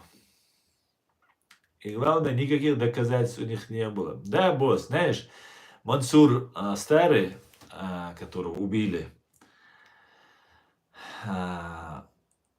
нашел, у меня был Инстаграм, и я общался с одной девушкой, следователем. Она была подполковник Следственного комитета, и я принимал как-то в деле участие, и познакомился, и общался. И она хотела стать адвокатом. Она уже устала от своей работы, она говорила, что там у них уже там у людей шизофрения начинается, в соседнем кабинете там у них там следователь начал шизофрению гнать, там пена изо рта, его прямо из отдела отвезли в психушку. Из своего кабинета психушку отвезли. И у нее уже на этой волне тоже было не очень, короче, отношение к своей работе. Ну и я как бы никогда не жаловал ни следователей, ни вот эту систему. И, в принципе, на этой почве мы подружились. Ну так, условно говоря, подружились. И она хотела стать адвокатом. И она меня спрашивала, какие тонкости адвокатской работы, как деньги зарабатывать, как что делать. Там в Москве свои особенности ведь есть, как работать адвокатом. И вот эта следователь ушла от следствия, она, по-моему, сколько-то, ну, до подполковника дослужилась. Ушла от следствия, все, там, пошла работать адвокатом, но я уже уехал, и она стала адвокатом. И каким-то образом она меня нашла, ну, каким образом, в этом, Инстаграм. Она нашла и написала мне. И мы с ней начали там переписывать. Она мне комментарий или лайк поставила под каким-то видео. И вот Мансур старый, оказывается, там они разработали целую программу при помощи, там, по-моему, Темишев был еще замешан. И они выявляли, что я, это там мой какой-то там куратор. Спросили бы, я все рассказал бы, как сейчас, я это в первый раз эту историю рассказываю. Но я бы ее тогда рассказал бы сразу. Потом мне Мансур рассказал эту историю, что ты там с какой-то там бывшей... Она мент была, обычный там следователь она была. Короче говоря, вот это все делалось, и из ничего высасывалась какая-то тема. Во Франции живут некоторые, кто на меня жалобы писал. Фактически меня уничтожить хотели. И меня-то ладно, я-то, подумаешь, я в принципе знаю, что я вышел на этот путь, у которого нет обратной дороги. Дело же, наше дело могло пострадать. Ведь если меня дисквалифицировать, уничтожить, снять с дистанции, ведь дело же уничтожается. Вот в чем большой урон должен быть. Больше, чем моя жизнь. Но людям не нужно это дело, понимаете? Людям ничего не нужно. Людям нужно, вот, чтобы их грешки не всплыли, их преступления остались нераскрытыми, а почти у всех рыльца в пушку. И вот все сидят и ненавидят, лютой ненавистью меня, не имея никаких доказательств. Больше, чем даже кадыровцы, понимаете? Хотя, в принципе, одно и то же.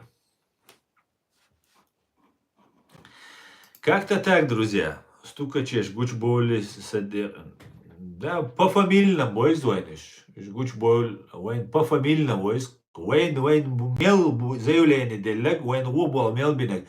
По фамильно, по именам, боишь мухванишь. По фамильно, по именам. Каждый. Üşi sen бахити, це що говорю.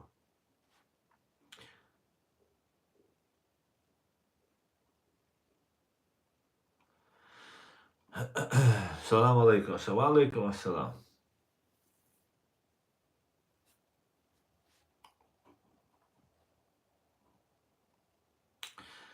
Товарищи, среди нас есть такие товарищи, которые нам совсем не товарищи, да?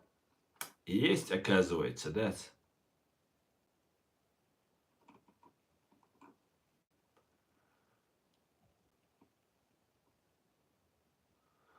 Напоминаю, Аслан, согласно незаконному Карскому соглашению, Россия захватила Сочи и Никопсию, Туапсе, а Турция более 30% Грузии после аннексии. Так что Турция тоже империя, вы абсолютно правы.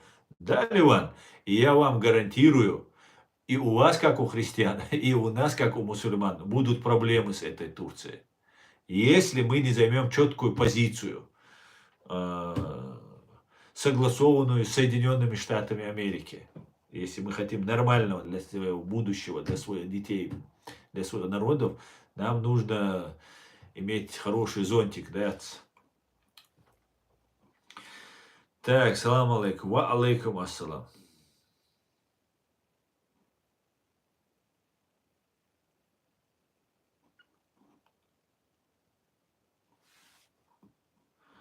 Как вы смотрите на то, чтобы давать в эфире некоторый ликбез по международному праву, конвенции о нарушениях, которые имели место неоднократно? Это бы много прояснило в умах людей. Уртов, я только за. Вы можете мне помогать в этом? Как говорится, предлагаешь, действуй. Вы можете мне, например, скидывать информацию, которую я бы мог бы, например, каждый свой стрим 10-15 минут уделять этому ликбезу. Я только за, пожалуйста. Ассаламу алейкум. Видел ролик, как ты говоришь, свободу Израилю. Ты за Израиль? Ва алейкум ассалам. Конечно, я желаю свободу Израилю. А что ты? Ты желаешь ему не свободы?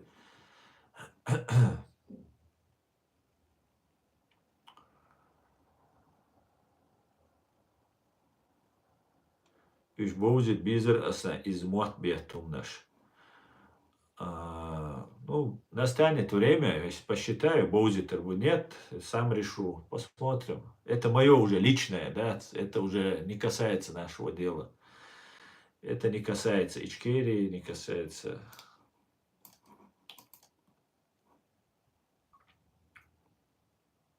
В ближайшее время могут быть теракты в Европе, чтобы изменить поведение Запада по Украине, так как, по мнению Путина, за терактами стоят украинские спецслужбы.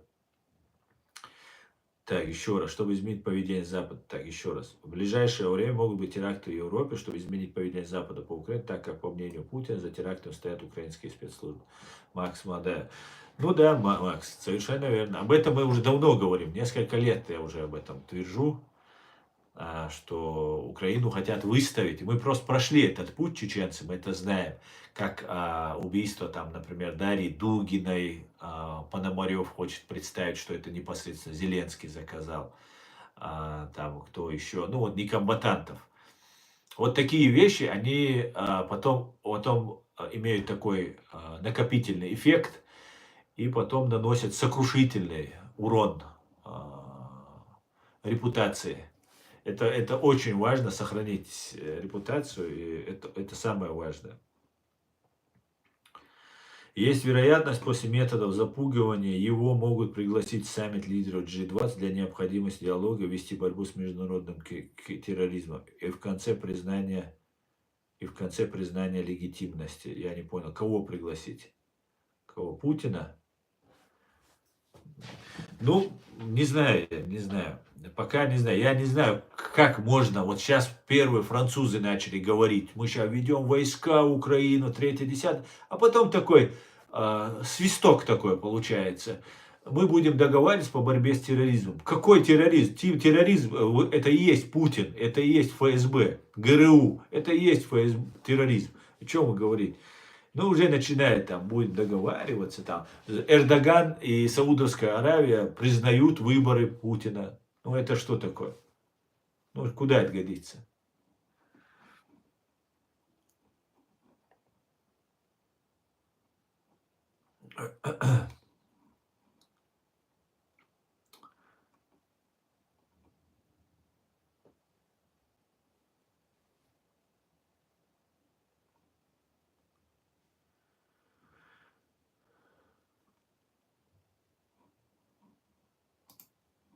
Так, где он?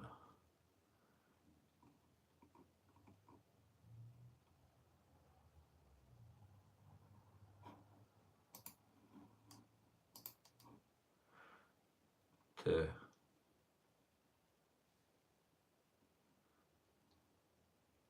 Считаешь ли ты, что палестинцы имеют право на собственную страну? Конечно, считаю. Почему нет?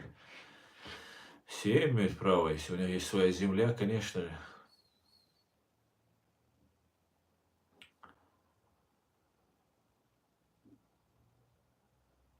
Да, мула, босс. Да, мула. Емейль айтырюэ по-современному, да? Емейль айтырюэ. А мула, да. Аслан, четкие позиции, Алла, насчет сегодняшней картины. Израиль бомбит Палестину. Твое мнение, кого поддерживаешь? Я мир поддерживаю. В смысле, четкую позицию. Ты хочешь сказать, чтобы я выступил на твоей позиции? Я же четкую позицию всегда говорю, в отличие от многих. У меня позиция всегда четкая. Террористы Хамас убили 1200 невинных людей. И сейчас идет война за то, чтобы Хамас перестал существовать. Понимаешь? Да, гибнут люди, невинные люди гибнут. И я это осуждаю. Я не могу это поддерживать. Ну вот и все. А какую у тебя позицию? Ты хочешь сказать, чтобы я стал на стороне террористов Хамас и был на стороне Путина? Нет, я не буду на стороне Путина и Хамас. Если ты этого добиваешься. Ни в коем случае. Ни в коем случае. А то, что Хамас должен быть уничтожен, я с этим согласен. Абсолютно 100%.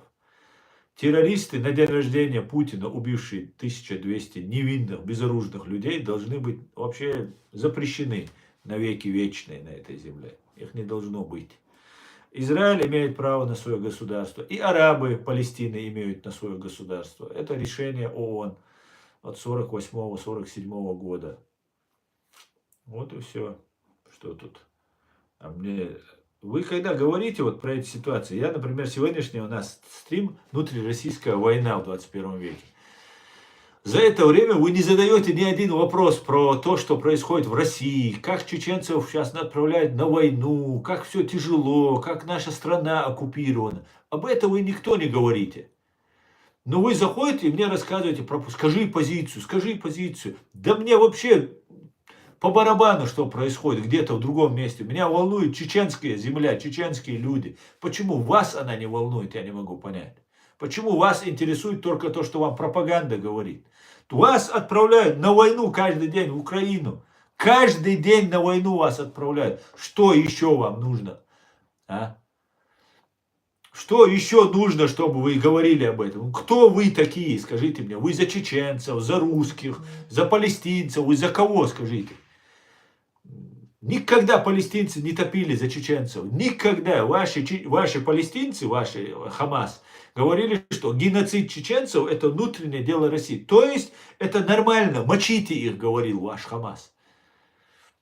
Чего вы мне постоянно? Займи позицию, Мне что, русскую позицию занять? Если бы абсолютно Хамас был бы даже прав, и Путин был за них, я бы тогда даже не занял бы за них позицию. Понимаете? Потому что тот, кто, я, по крайней мере, промолчал бы, не говорил бы свою позицию. Так как тот, кто за Россию, не может быть автоматически мне другом. Понимаете? Кира, дот хелиш, таджимал, я хелиш. Шайнтях цалилештек, цегушсан.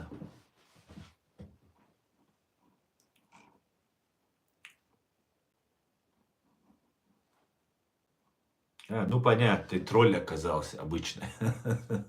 А я тут разошелся тебе доказывать, ты тролль оказался. Ну да ладно. Так, мы 90 минут в эфире. Отлично, Дэн. Кто за Палестину, тот за Россию. Да, есть доказать, что Хамас такое говорил.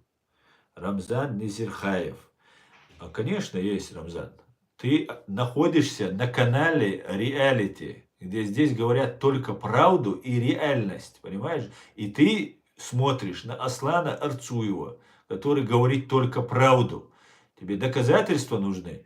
Шейх Google тебе в помощь. Набери 2006 год, внутреннее дело, как на второй день после избрания, на демократических выборах, на честных выборах демократических. Только я не знаю, как у строителей шариата, халифата демократические выборы, но были такие. На второй день прилетели в Москву, вероятно, за деньгами и инструкциями. И Халиду Машалю задают вопрос, что вы там по Чеченской республике? А это внутреннее дело. Внутреннее дело России. Понимаете? Пошли вы знаете куда. Вот, турбо-мусульмане, да? Что-то вы выключаете вы нас, когда вам выгодно из мусульманского вот этого мира, да? А мы будем теперь выключаться, когда нам выгодно. Да? Мы теперь не будем инструментами, которыми будут вот так. Давайте мы вас тут попользуемся вами. И так далее. Нет, теперь мы будем решать. Мы в ваши сказки больше не будем верить. Вот, там, умма спасет тебя, да, только ты умри сегодня, а завтра придет мусульманская умма спасет. Где это мусульманская умма? Где наши кавказские мусульманские братья были? Геноцид когда был? За редким исключением, я говорю. За редким исключением, кто помогал. Не говорим за всех мусульман. Где вы? Говорящие на нас, нами, понимающие, говорящие на русском языке, понимающие нас. Где вы все были? А? Вы все помогали русским нас убивать.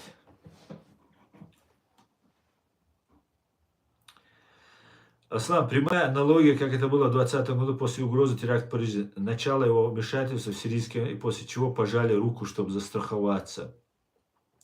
Ну, будем наблюдать, Макс, будем наблюдать. Вполне возможно. Ну, то, что вот сейчас Украина ведет работу, ну, недостаточную, имея колоссальные ресурсы. Мне вот это обидно.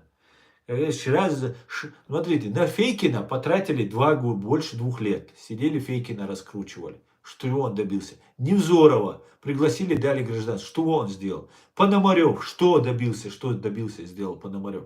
Вот я не понимаю, вот уже 2 года, уже можно какие итоги подводить. Что эти люди сделали для Украины, для деоккупации, для свободы? А? Единственное, украинцы не пускают к себе там на телевидение, если ты 2 слова что-то скажешь про Украину плохого. Вот их они не пускают. Там Ходорковский там что-то ляпнул, Навальный ляпнул, там не пускают. А вот если они этих 2 слов не сказали, то можно пускать, значит. А то, что они делают, не имеет значения, получается, да? Я не понимаю, для чего это так делается. Да пойми же, так, Асан, ты без сомнения прав. Тот, кто против Украины, воюет не мусульман. А каждый тот, кто зло, будет говорить, а то все это быть не может. Ва алейкиссалам. Тот, кто воюет против Украины, тот воюет за фашистскую русню. Кто воюет за фашистскую русню, тот автоматически и враг и Аллаха, и всего цивилизованного мира. Понимаете? Потому что Бог, Аллах, на стороне Украины. Понимаете?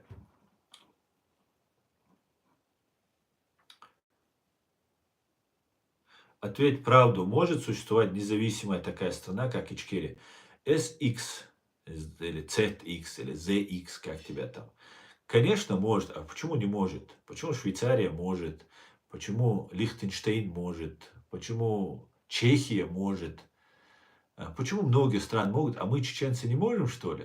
А если мы весь Кавказ отделим и будем строить свой кавказский дом, мы не сможем? Мне кажется, мы сможем. Просто я не знаю, почему вы так волнуетесь за нас. Давайте, если вы же нас ненавидите лютой ненавистью, русские, уйдите с Кавказа, дайте нам умереть с голоду, перебить друг друга. Дайте нам. Вы будете сидеть, есть попкорн, наблюдать, там, подкидывать нам оружие, чтобы мы друг друга убивали. Вы же так хотите? Проверьте хотя бы, дайте нам пожить 10-20 лет без вас. Проверим. Может, мы закончимся, вы придете уже, заселитесь.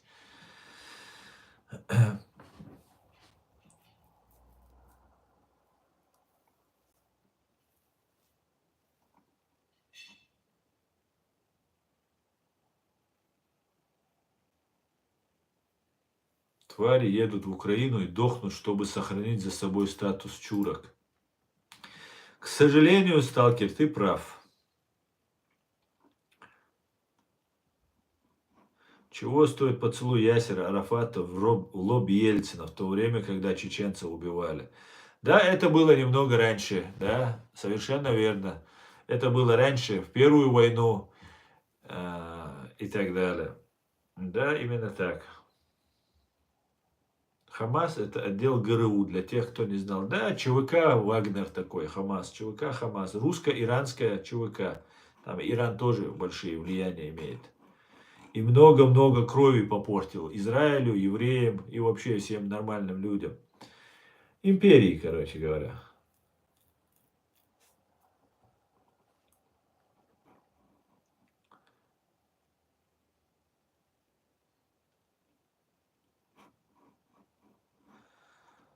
Ичкерия — это союзник Израиля. Израиль — союзник США. США — союзник Ичкерия. Союз трех достойных стран. США, Израиль, Ичкерия. Да?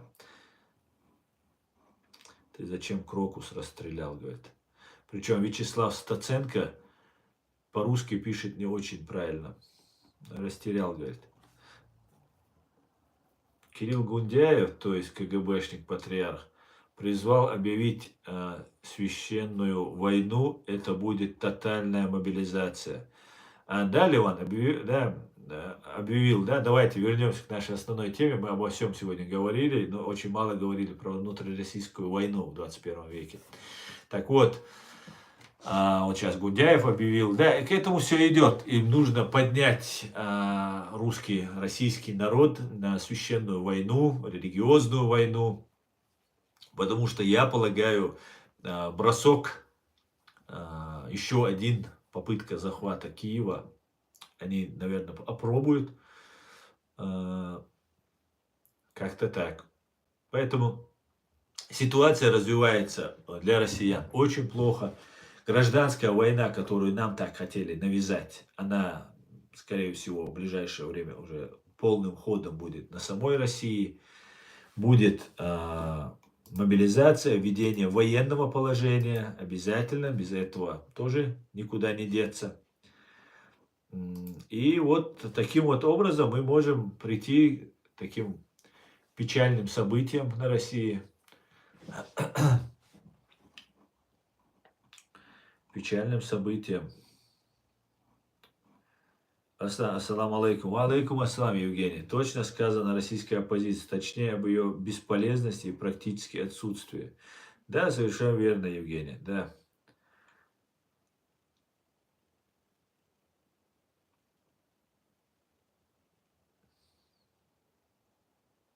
Израиль и евреи нормальные люди. Они специально меня отвлекают от этой темы, чтобы мы не говорили про проблемы фашистской Русни. И Израиль и евреи нормальные люди, спрашивают СД. СД, я тебя долго терпел, но у нас антисемитизм на канале категорически запрещен. Ты абсолютный фашист, ты русист, самый настоящий. Тебе бан. Любому, кто будет оскорблять здесь антисемитские высказывания делать, антиамериканские высказывания, которые увижу. Просто мне иногда лень бывает, у вас античеченские, антиукраинские. Иногда лень бывает, вы меня оскорбляете, оставляете, но я не буду вас оставлять, если вы будете настаивать, я буду вас банить, Деон. Козлы, Деон. Извиняюсь перед не козлами. Их не волнует независимость Ичкерия, ты слишком умный для них, они дальше своего носа не видят. Да, Ян? Не, конечно, не волнует.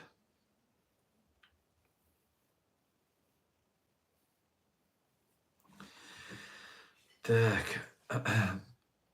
Смотрите, ребят, он боится дать ответ насчет ЛГБТ, потому что боится американских хозяев, что они ему перестанут платить. Говорит. Рамис, почему вас эта тема так сильно волнует?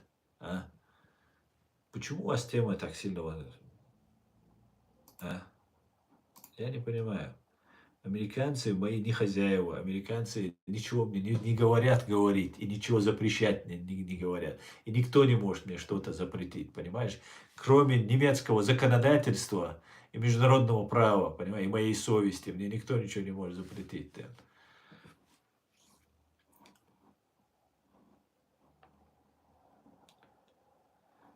Так. Самая первая нация, признавшая независимость США, это мусульмане Марокко. Это для тех, кто называет США убийцей мусульман. Да. Аслан, дюхарсун, дегадоушас, салам, саца иетиа, вех бохш, цабарас, тетвальба. Ва алейкум ассалам, шамсат, сум цагинаун, салам. Сум цагинаун, ва алейкум салам. Вех бохш, цабарас, тетвальба. Цагин. Аслан, глаз вопиющий горечки. Да. Александр война, Машова. Германия, спасибо за розу. Нох чичунах, хаклурбу алхите он и туам. Алина, да, хитсун, Алин. Я знаете, что думаю, что русские для нас приготовили. Если мы, конечно, это будем говорить, это можно предотвратить в какой-то степени. Они долгое время копили вот эти кадыровские силы, ну, пророссийские силы. Никакой работы у нас не было, ничего во время оккупированной Чеченской Республики не было. Только была вот ментом работать, там, Росгвардия и так далее, и так далее. Но вооружив и в какой-то степени обучив достаточно даже автомата, да, чеченца, да, с автоматом чеченец победил российскую армию. Поэтому никаких танков, как вы видите, никаких там БТРов, там, может, парочку БТРов есть там. В основном ни танков, ни артиллерии, ничего нет у кадыровцев, если вы обратили внимание. Это просто каратели, которые должны исполнять там приказы Путина. Но они представляют угрозу, если начать их разоружать. Ну, еще разоружить такое, как их можно, а вот лишить их зарплаты, разоружить их, оставить без ничего, это очень плохо. И их нужно уничтожить по российским планам, их нужно утилизировать всех для того, чтобы уничтожить чеченский народ. И мне кажется, сейчас они готовят какую-то провокацию против того, чтобы бросить вот этих кадыровцев на войну, их засылают на войну, их с удовольствием в Украине будут уничтожать, с удовольствием, куда бы они ни пришли, уже у них такое имя, их больше, чем русских будут с радостью украинцы уничтожать. Потому что пропаганда велась долгие вот эти все годы, велась, что вот там чуть ли не одни кадыровцы являются там врагами Украины и так далее. Поэтому, ну и как бы интересно будет их мочить. Поэтому я с большой опасностью отношусь к тому, что сейчас утилизируют вот этих людей, и потом фактически останется чеченский народ, женщины, дети, как в 1944 году. Все мужчины на фронте, все погибли, где-то там заняты, все, их нет, и остаются безоружные женщины, старики и дети, которых можно и выселять, и уничтожать, и третье, и десятое, все что угодно делать. И к этому все готовят. Я вот вижу, что к этому они готовят против нас эту ситуацию. И мы оказываемся в такой ситуации, что вот эти кадырята, которые служат нашим убийцам, являются последней вот теперь ступенькой, чтобы весь чеченский народ истреблять. Поэтому это очень важно нам все полагать, думать, просчитывать, как варианты. Один вариант, второй вариант, третий вариант. Россия погружается в хаос гражданской войны. Будут теракты, будут убийства, будут дроны пролетать. Украина же тоже будет все это время бомбить, уничтожать. Будет нищета, будет криминал. Вот это все ближайший год, два, три ждет Россию. К большому сожалению, я рассчитывал, что в этом году война закончится. Третье, десятое. Но если русский, российский народ, в первую очередь русский народ, не поднимется, а он, скорее всего, не поднимется, то вот мы увидим вот эту эскалацию в хаос, закручивание в хаос всех событий, которые сейчас происходят на России. И это будет большая проблема для всех. Allah'lar boy koydu yine no icri veci ah bol. Амин, амин, амин, амин. Большому сожалению.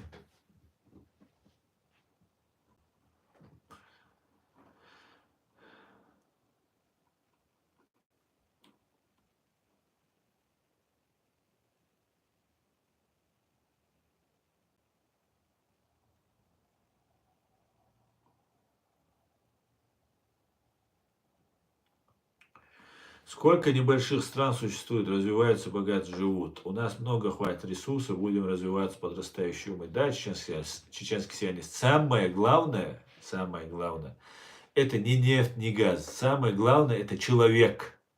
Мы должны вкладываться, развивать наших людей. Главное, это наш человек. В любом успешном супергосударстве человек должен получать высшее образование, нравственность, мораль и все остальное. И в этом направлении работает. И только в тиранических, диктаторских странах народу не дают обучаться, чтобы он не стал умнее и сильнее, не сверг власть. Поэтому в нормальном цивилизованном государстве люди должны получать образование, и нам в этом Запад поможет, да, Амула. И надеюсь, Израиль тоже нам в этом поможет. Хотя, с учетом, сколько у нас есть вот этих антисемитов, я думаю, нам придется еще попотеть, да. Воспитывать умы, да, чеченских. Мне кажется, что-то, что прилетело в Татарстане по общаге, это на рязанский сахарок похоже. Мне кажется, что-то, что прилетело в Татарстане по общаге. Шамиль, да, у вас что-то прилетело? Сегодня прилетело? Когда прилетело? Вчера, я помню, по нефтеперерабатывающему заводу куда-то ударили, по-моему, в Татарстане, если я не ошибаюсь. Зернохранилище. Это же тоже о многом говорит. Друзья, если сейчас горят зернохранилища, значит не будет посажено новый урожай, да, к весне, там, что сейчас будут засеивать. Значит, всего этого не будет. Соответственно, к осени можно ожидать перебои с едой, ну, короче говоря, через 2, 3, 4 месяца, 5 месяцев, 6 месяцев к осени Россия погрузится, ну, в нищету просто, в открытую нищету. Все будет очень плохо, друзья.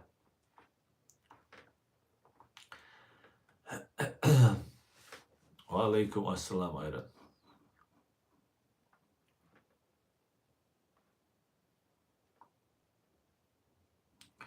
Да, демократ, совершенно верно.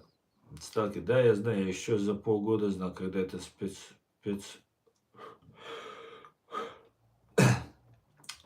спецутилизация начнется. И знаю, чем она закончится. К сожалению, говорит вам это здесь я не могу, но скажу только, что россиян ждут драматические события. Да, я думаю, сталкер очень драматический. Я тоже ничего хорошего, как сказал Джохар Дудаев, и прогноз у меня для россиян очень плохой. Я даже не хочу вам даже его говорить, вы не поверите просто, как все будет плохо. Так.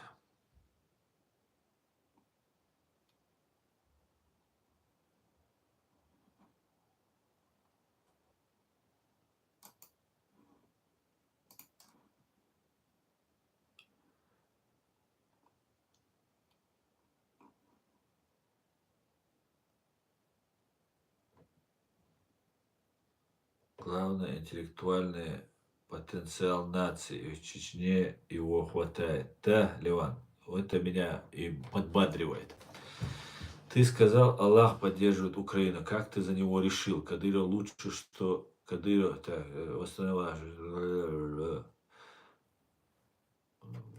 я не за него решил, за Аллаха ни я, ни кто-либо решать не может, конечно же. Господь Бог сам решает, что за кого ему быть. Но Господь Бог всегда за справедливость и за правду. На то Он и Господь Бог. И Украина абсолютно права в своей борьбе за свою свободу и независимость против фашистской Русни, которая пришла на землю. Поэтому я считаю, что Бог на стороне Украины. А на стороне русских тоже Бог, ну, который лежит в их мавзолее. Это их Бог, лежит в мавзолее. Поэтому вы говорите не с нами Бог, а говорите с нами Ленин. Вот будет все, точку будет.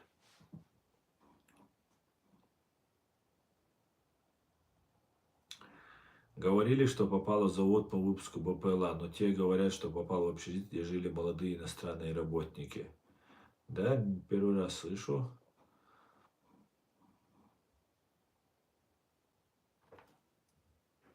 Да, совершенно верно, Шамсат.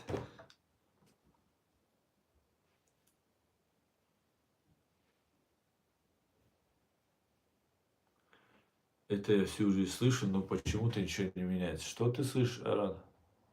Всю жизнь.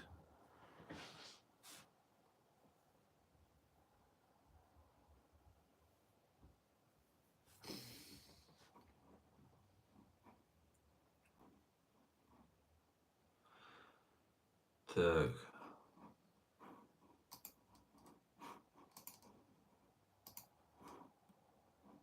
Что скоро России конец.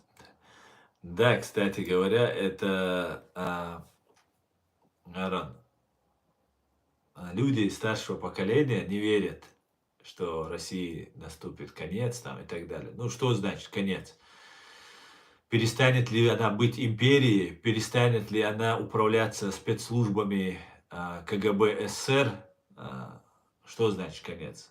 Все русские не умрут, это точно.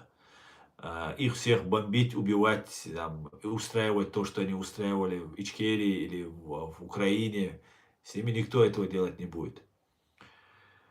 Но то, что Россия уже никогда не будет той Россией, которая может представлять угрозу как империя, в этом я убежден. А вот те люди, конец системы, конечно, вот КГБшной вот этой системы, ты говоришь, да? Мне трудно спорить, конечно, Аарон. Я думаю, ты тоже прав, и Аяд тоже говорит на эту тему, что он не видит этого. У меня есть такая особенность, что я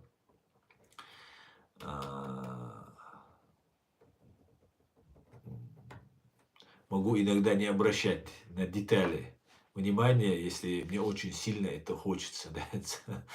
Поэтому я, конечно же, допускаю, что я не прав, и что Россия не развалится. И в Украине, конечно, есть разные там антиимперские какие-то там даже комитеты в Раде, Верховной Раде. Ну, почему-то, с учетом симулякров, которых в Украине очень много, тоже не до конца я верю в это, то, что вот эти симулякры какие-то нерабочие симулякры там тоже создаются. Поэтому можно, ну, есть структура, которая работает в этом направлении по деимпериализации фашистской России. Но при всем при этом нет до конца доверия, то, что это вот эти структуры, комитеты, которые есть в Верховной Раде, они реально работают. Потому что я ничего про них не знаю. А то, что они не общаются с нашим президиумом правительства, это мне прямо указывает, что там люди чего-то выжидают. Не знаю, почему они так себя ведут. Поэтому объявление там, независимости Дагестана, объявление независимости Ингушетии, это очень хорошо, это очень нужно. Ну, кто представляет, кто возглавляет? Ведь объявление недостаточно, что я объявляю независимость там Бурятии, если бурятский народ не хочет этого. Если никакого волеизъявления бурятский народ не делает. Не знаю, надо думать над всем этим. Аслан прав на все 100%. Дерей слышим сад. Как-то так, да, не знаю. Конечно, и знаете, я вообще начинал, когда свою вот эту деятельность, я пришел к выводу, я не знаю, как это должно произойти. Но пока существует учреждение ФСБ, КГБ, они нам свободу не дадут. Даже если мы деоккупируемся, там, победим всех вооруженных людей, убьем, там, победим, все равно они будут засылать агентуру за агентурой, вербовать. И нам нужно противопоставить либо мощную нашу спецслужбу, их спецслужбам, либо нужно делать так, чтобы ФСБ, КГБ были осуждены, чтобы субстанция России перестала существовать. Пока я не вижу тогда выхода из этой ситуации. Просто мы будем барахтаться в этом во всем. Международное право нас не признает до сих пор независимым государством. Это, конечно, произойдет, я в этом убежден. Но нам нужно создавать свою спецслужбу и привлекать, и деимпериализировать фашистскую Россию, то есть запретить КГБ СССР полностью, вот, признать их террористическими, фашистскими организациями. Ну, кто их это сделает? Кому это нужно?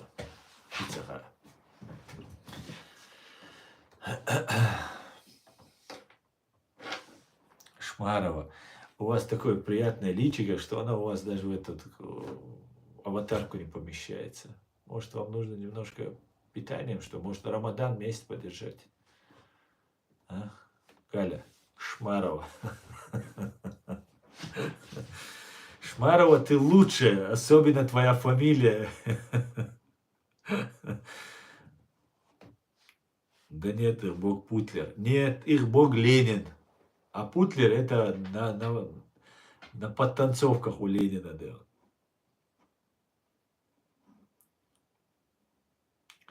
Я вот сижу, читаю комменты, никто тебе не пишет, что ты прав, говорит.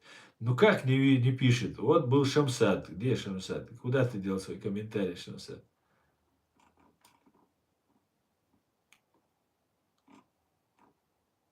Аслан прав, вот на все 100 говорит. О чем ты говоришь? Вот написано. 5 часов 59 минут. Зачем же ты врешь? То есть 3 минуты назад. 17:59.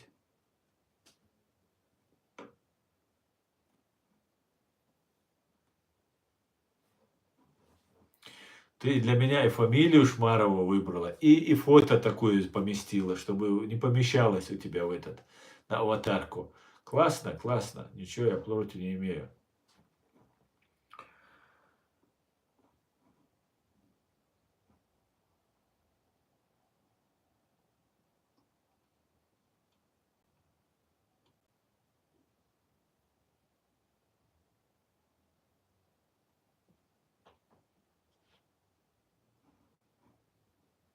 Эсан, говорят, Подмосковье затопило. Законно Дон Шадык.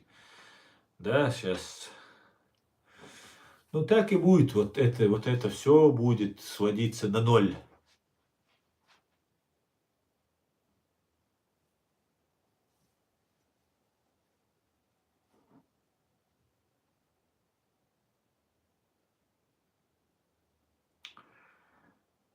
Так. Как ты относишься к кумыкам? Отлично отношусь. Как я могу относиться к кумыкам? Отлично отношусь. Напиши тут, что Аслан говорит правду, пойми проблемы на этой провокации, такие проброс. Вот у нас, Аслан, никак не хотят и не принимают закон о люстрации. Это много о чем говорит. Абсолютно, Ливан. Абсолютно 100%. Абсолютно. Дмитро Коваль, витаю вас, Аслан, вы правы. Спасибо. Спасибо, Дмитро. Вот видите, не только один Шамсат говорит, еще кто-то говорит, я прав. А ты мне пишешь, что я не прав, что никто не пишет. Аслан вообще не прав, пишет Самир. Вот я Самира тоже прочитаю, хоть он и говорит. Вот Аслан прав на 100%, говорит СА. Разные есть. Вот албанец говорит на все 100. Спасибо вам. Видите, друзья? Получи, фашист, гранату, да. Сколько языков вы знаете? С какой целью интересуетесь? пропустил мой вопрос, как давно были в России, своими глазами видели? Асвантифи. Асвантифи. Я уехал из фашистской России в 2015 году. С тех пор не был. Не был и не вспоминаю вообще даже. Да? Асан, вам надо сотрудничать с оппозицией всех оккупированных республик. Я родом с оккупированной Беларуси. Советую Дмитрия Щегольского. Все будет Ичкерия, живую Беларусь. С удовольствием, Ян. Мы открыты. Смотрите, у нас есть платформа открытого диалога. Именно чтобы на государственном уровне. Пригласите, пожалуйста, Дмитрия Щегольского. Ян, пожалуйста, вы же постоянно меня смотрите. Я понимаю, что мы единомышленники по большому спектру вопросов. И раз вы постоянно меня смотрите, заходите. Поэтому я призываю украинцев, литовцев, эстонцев, латвийцев, поляков, грузин, всех, кто здесь есть, кого не назову, извините. Призывайте, вот у нас платформа открытого диалога. Вы можете заходить, я вам предоставлю слово, с удовольствием предоставлю слово. Там у нас всегда Аят Эдигов, у нас ведущий. Ведущий я, там сопредседатель, там докладчик, выступающий, у нас всегда Аят Эдигов. Другие люди по телеграмму бывают. Вы можете через телеграм войти. Вы можете позвонить на WhatsApp мне, если хотите говорить. Вы можете просто писать комментарии. Мы вам будем очень-очень рады, друзья. Заходите. Каждый вторник и в субботу. В субботу мы делаем на русском языке, во вторник на чеченском. Ну, иногда бывает и на русском делаем, когда чеченский день, в принципе. Но по большому счету, вот контакт, общение. Аят Эдигов очень умный человек, очень опытный человек. И самое главное, верен идее, свободе и независимости нашего народа. За что я его очень сильно уважаю. И вас всех призываю, присоединяйтесь, помогайте нам, себе помогайте. Белорусы, вы нам нужны. Вы нам нужны. Ну и мы вам нужны. Даже может быть больше, чем вы нам. Потому что у нас есть много что поделиться опытом. У нас запалы есть. У нас много что есть. Да, нас все это время представляли террористами, бандитами. Что с нами общаться это не камильфо, короче говоря.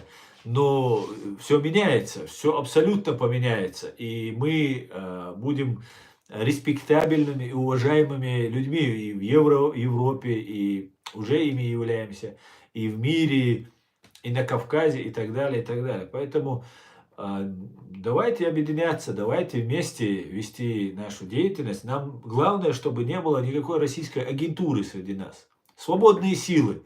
Пускай у нас недопонимания, разногласия какие-то по разных вопросах и взглядах.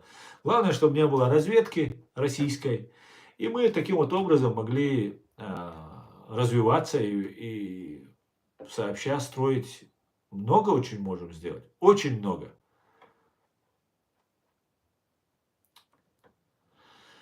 Как-то так, друзья. Давайте дальше. Аслан все 200% говорит. Спасибо, Данил, спасибо большое. Аслан прав на все 100. Спасибо. Спасибо, друзья.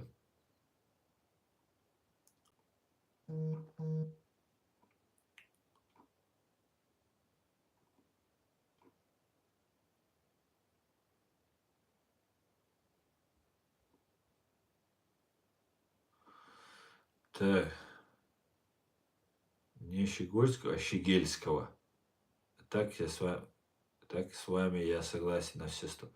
Я сказал Щегольского, я очень извиняюсь. Я сказал Стогольского. Щегельский. Я извиняюсь, если я так сказал. Нет, я неправильно прочитал просто.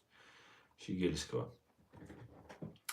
Так, все, тогда ждем вас, Ян, если вы согласны, ждем вас.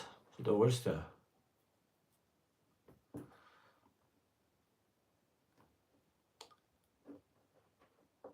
Ти прав на 100%. Маєш рацію на 100%. Дуже дякую, Георгій.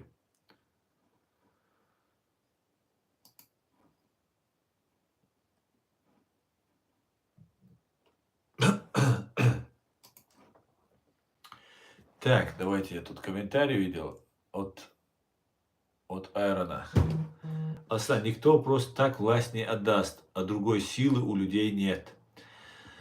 Ты имеешь в виду какую власть? В России власть, которую? Или же во временно оккупированной Чеченской Республики Ичкерия? А, Никто власть никогда не отдавал просто так. Никто, никогда. Конечно, ее нужно будет забирать. Конечно.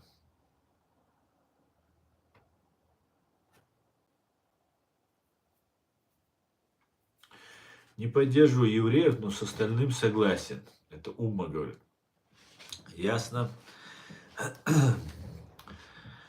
Вам не кажется, что внедрять свои утопические мысли это преступно? На мелкие пакости, возможно, вы способны, но противопоставлять себя России это же несерьезно. Милана, дело в том, что противопоставлять себя России начали не мы, а Россия взорвала свои дома, сперва незаконно в Конституцию вписала мою страну, а затем второй раз взорвала свои дома со своими гражданами и напала на нас.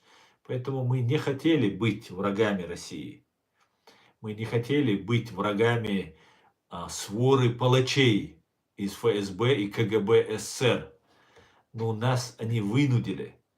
И у нас другого выбора нет просто, понимаешь? Ты думаешь, мне это нужно? Нет, мне это не нужно. Я хочу созидать, я хочу зарабатывать деньги, растить детей, радоваться жизни и так далее, и так далее. У меня не осталось ни друзей, ни из прошлой жизни, ни родственников. Ты думаешь, мне это надо? Мои мысли утопические, как ты говоришь, это те мысли, которые мечтает чеченский народ на протяжении 4 веков. И мы никогда не откажемся от этих мыслей. Это вы нам внушаете, фашисты, русисты, что наши мысли утопические. А мы 4 века вам показываем, что мы живем с этими мыслями, погибаем с этими мыслями и растим детей этими мыслями. Понимаете? И будет так во веки вечное. Чеченцев никто никогда не смог покорить. И русским не удастся этого сделать. Победить можно, убить можно, на время в заложники взять можно. Покорить нельзя, понимаете? Покорить. Это исключено. Понимаете?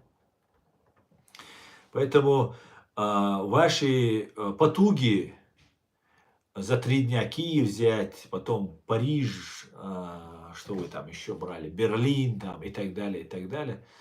Это тоже ничего серьезного из себя не представляет. Вы клоуны. Фашистская Россия, вы клоуны, имперские клоуны, которые себе ничего не имеют и людям ничего не дают. Понимаете, ваш народ нищенствует.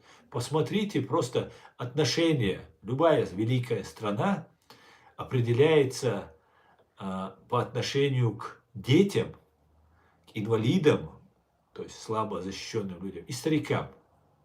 Посмотрите, как у вас относятся к детям, к старикам и инвалидам. И все, и ваше величие, ваша сила, мощь будет понятно. Зайдите в любой дом престарелых в Германии, и вы будете потрясены, как будто вы находитесь в 4-звездочном, как минимум, отеле. Вы находитесь. Понимаете? Это так относятся к своим старикам, к своей старости здесь. Поэтому мы не хотим ничего с вами, утопические наши мысли или нет, мы не хотим ничего общего иметь с вами. Вы фашисты, вы империалисты, вы не живете для себя, вы не живете для других. Понимаете? Поэтому мы не хотим с вами ничего общего иметь, Милана. Поэтому идите вы, знаете куда? Ну, вы знаете куда. Аслан, можете поподробнее объяснить, почему же Израиль такой хороший? Они же убивают наших братьев-мусульман. Я не согласен с Хамасом, но Израиль не поддерживаю. Может объяснить ваше мнение об евреях? Умма, ты так хорошо все это начал. Я думаю, ты дальше сможешь без меня продолжить вот эту свою мысль. Или же перемотать мой канал и на других видео, или в этом видео послушать еще раз.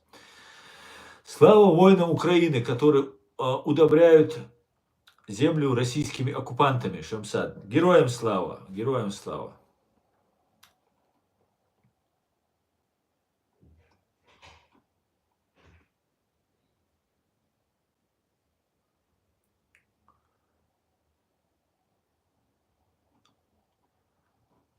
Так.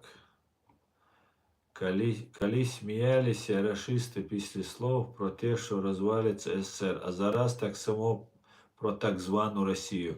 Абсолютно, Дмитрий, абсолютно так. Уже так называемая российская оппозиция здесь, в Европе, она уже флаг поменяла. Видели? Одновременно все поменяли флаг. Синий, нет, белый, синий, красный. Убрали внизу вот эту красную полоску и стал белый, синий, белый. Все, просто не парясь. Причем они одновременно подхватили. Обратили внимание? Одновременно. Никто не спорил, никто не возражал. Все быстренько начали вешать. Все, вот такой у нас флаг. Такая разнарядка им пришла. Потом они хотели Российскую Федерацию переименовать в Российскую Республику.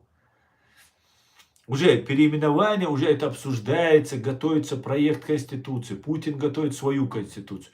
Здесь европейские якобы оппозиционеры готовятся помогать ему в этом, где-то ему способствовать, где-то ему подначивать его, подсказывать ему.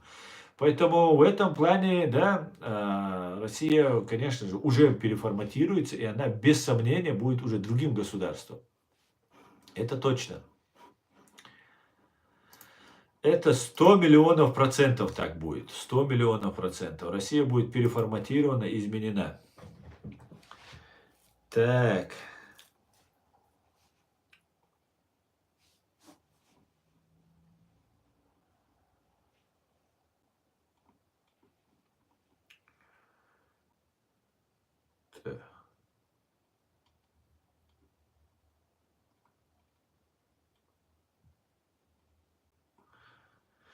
Чеченец, который смирился, что Чечня не будет свободной, это не чеченец. Будь он моим отцом, он мне враг, говорит сталкер.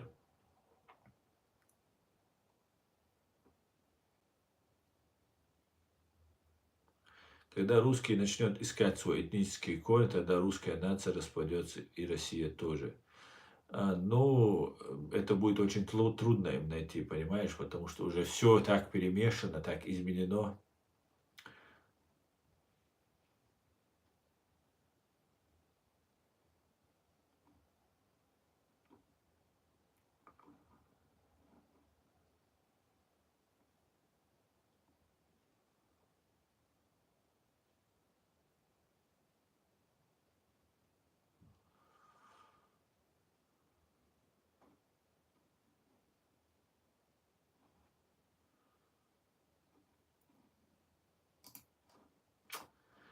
Так, сними флаг американский, время покажет, кто...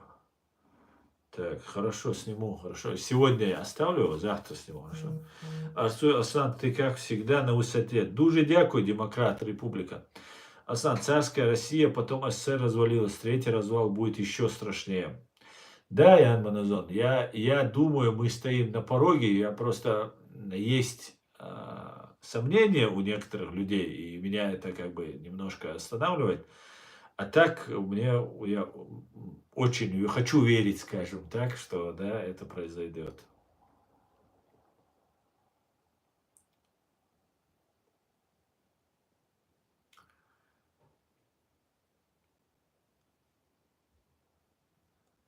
Вы воевали за независимую Ичкерию? Маршал спрашивает. Конечно, конечно воевал. А что, нельзя? Аса, я сейчас вам расскажу одну историю, смешную про русскую нацию, но в один коммент не сложусь. Ясно. Милана, мой фашист, империалистка, грустно придется покинуть данный канал. Так хорошо, Рика говорит, а на деле хуже. Мы же империалисты, как смешно. Так, у Ичкерии два мысли, видимо, как-то относится к другой части, то есть к ваххабитам Чечни. Я отношусь ко всем, кто соблюдает нашу конституцию, в этом плане абсолютно. Я считаю, что много заблуждений религиозных есть, но это сугубо каждый должен сам выяснять для себя, где он там заблуждается. А так я отношусь ко всем, кто не связан с российскими спецслужбами, хорошо. Хорошо отношусь. Но если они против нашей Конституции и меняют закон или что-то новое там хотят изобрести, там новое какой-то там халифат создать и так далее, я к этому отношусь плохо.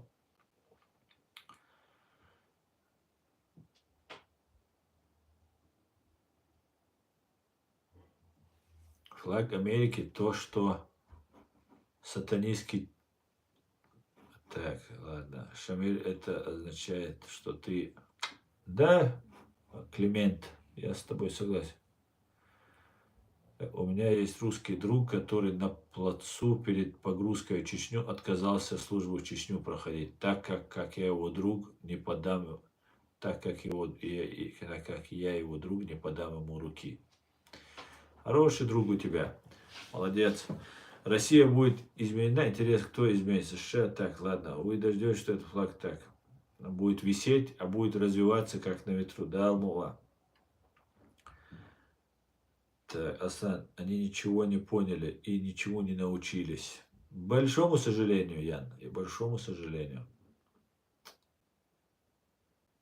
Так, мы уже больше 2 часов в эфире, друзья, а надо уже трапезничать. Время трапезы, друзья, время кушать. После внедрения исламизма в чеченцев народ разделился на шариатчиков и демократов. А после этого народ не сплачивается. Знаешь, я закончу свой стрим коротким вот этим небольшим ответом на твой вот комментарий. Я считаю, что шариатчики, те, кто воевал, кто непосредственно воевал, гиб, им вопросов нет. Эти люди делали, что могли и сражались. А те люди, которые отпустили бороды и ждут Махди или ждут там халифа, еще чего-то, откуда-то там ветер с моря придует и там подует, еще что-то изменится и так далее, и так далее. Эти люди, мне кажется, за своими бородами длинными прячут свой страх, прячут свое бессилие, прячут свою безнадегу за то, что они разочаровались и ничего не могут больше сделать с этой ситуацией. Что ситуация оказалась такой, только мы оказались в такой ситуации, когда погибли все, кто был рядом, потеряли мы, страна оккупирована, потеряли очень много людей, агентура среди нас, те, кто никогда не перешел бы на сторону русских, служит русским. Тот, кто всегда клялся, божился, что он такой весь патриот, получает зарплату или как-то связан с русскими и так далее, и так далее. Поэтому, к большому сожалению, мне кажется, вот даже те, кто воевал, многие, кто воевал сейчас с бородами, сидят, и вот за этой бородой они, мне кажется, прячутся. Они ждут Махди, это очень удобная позиция, потому что все здесь, везде фитна, везде бардак, с кафирами, американцами нельзя, с кафирами, немцами нельзя, с кафирами другими нельзя. Нужно просто ждать Махди, он придет, он всех освободит, он всех спасет, а до этого мы ничего делать не будем. Но кроме того, что они так говорят и делают, они себя освобождают, отговорку себе находят. Таким же образом они еще и молодежь подбивают на то, чтобы ничего не делать. И вот те люди, которые вчера что-то делали полезное для нашего государства, для свободы нашего народа, сегодня делают во вред тому, что происходит. Чем длиннее борода, тем выше звание ФСБ. Это тоже имеет место быть. И именно поэтому меня очень вызывают сомнения все вот эти религиозные вот эти разговорчики, когда через одного у них ФСБшник, и когда ты говоришь, что у тебя же там ФСБшник, о, брат, машаллах, стал ФСБшником, стал нормально, добился, в люди выбился. Поэтому вот такие вещи, они, конечно же, разочаровывают. Но это право людей, Таган. Когда они что-то делали, я ничего не делал, фактически ничего не делал. Поэтому я санена бехца бильшон, валлахи, биллахи цабилк. Цанна саган, что нас бехца бильшон. Просто китрия, что ситуация, дол хола китрия, что сюда. Шейн малиня солнце еще, что шейн малиня дюльдал еще, что главное, что предательство, ласк, дальше. Просто канал, осемнение яйцек. архартила, армуяла, сомнению. Сун иштхит, то, что вы динс прикрываться деш, релдель хит суной. Мы, кажется, мы устали. Мы устали, и религия это и душевное, духовное умиротворение, и плюс удобно, удобно. Если вы начинаете выступать там, за демократию, за права, нужно что-то делать, нужно знать, как это делать. Это тоже большая проблема, когда ты не знаешь, куда идти, очень сложно идти, да, в правильном направлении, если ты не знаешь этого направления. А то, что вот эта религиозная тема, кто лидеры этой религиозной темы, я убежден, что вы знаете, что это не приведет нас, народ, к победе, к успеху. Это не значит, что мы перестанем мусульманами быть, там кто-то против мусульман. Нет.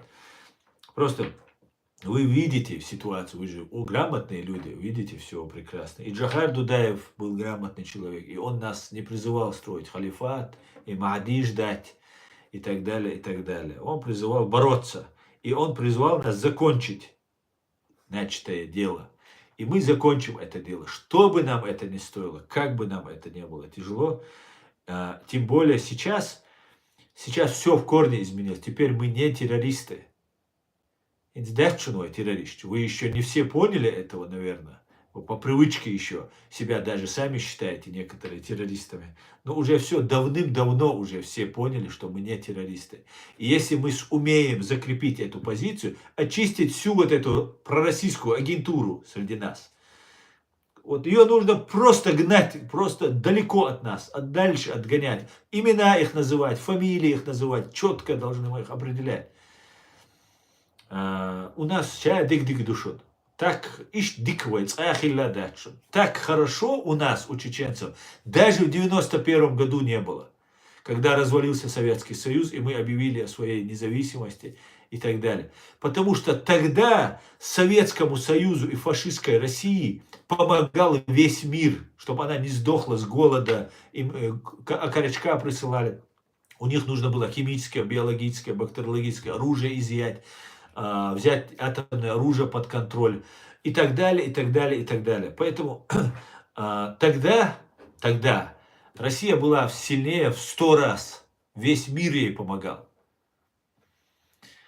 Сейчас ситуация в корне изменилась. У России, может быть, она не развалится, как мы хотели бы.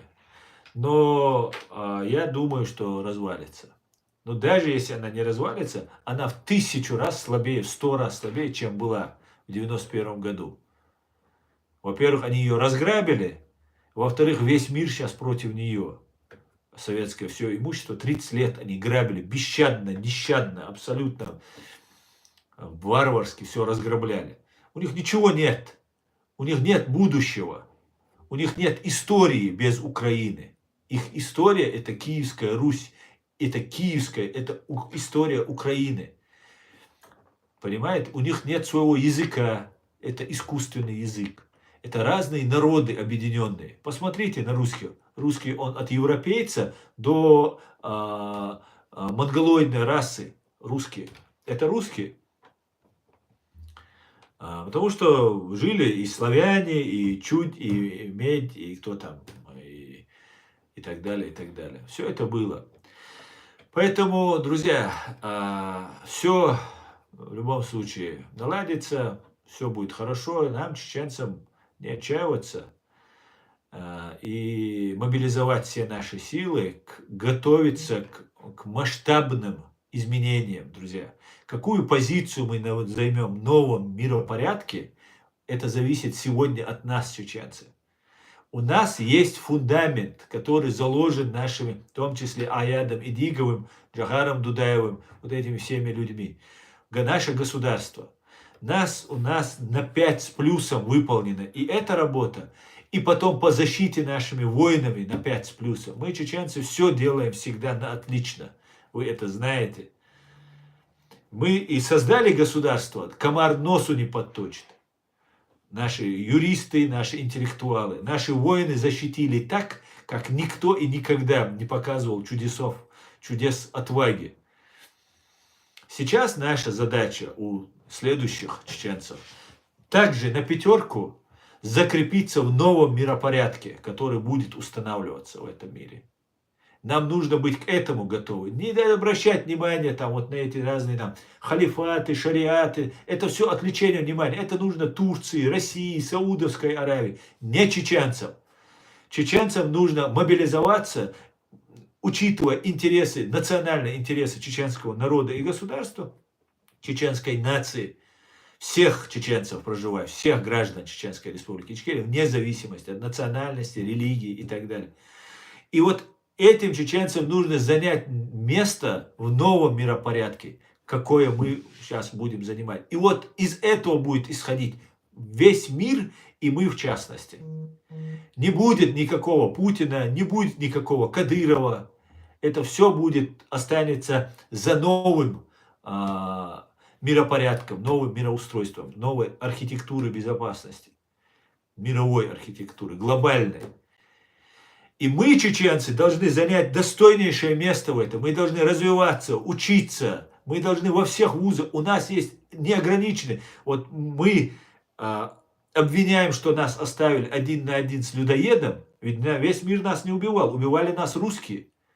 Весь мир нас просто оставил. Поэтому мы предъявить юридически миру ничего не можем. Только вот можем морально им тыкать в них. Благодаря вот этой ситуации, нет худа без добра, как говорится, тому геноциду, тем лишениям, которые пережил чеченский народ, перед нами весь мир откроет для наших студентов, для наших мальчиков, девочек, откроет все двери. Мне это важно. Сейчас идти в этом направлении, чтобы все наши люди учились, получали образование. Все, кто находится во временно оккупированной Чеченской Республике Ичкерия, все, кто находится в Европе. В Европе-то имеют возможность пользоваться всеми благами. Просто не все этим пользуются, но много есть и кто выучился. Поэтому, друзья, чеченцы, родные мои, все отлично, все будет еще лучше. Я вас нисколько в этом не сомневаюсь. На этом я свой стрим заканчиваю. Шун массера дал аттуэль, что каждый ночь, что генерал ушел, иди смотришь, ой пехота ячун, ой тани лейд ячун, ой тани чух яхдиш, я арабш, я туркш, я газк чух яхдиш, кам дячун, ой душун, ой вейн уэлеиш, вейн уэле би ой дячун, вейн халгар таму уэле ячун.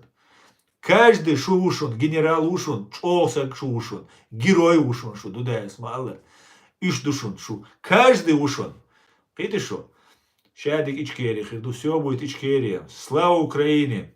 Господи, благослови Америку. Адикюэль маш оэль шумасэль бюстэ алюэль. Всего хорошего, до свидания, друзья.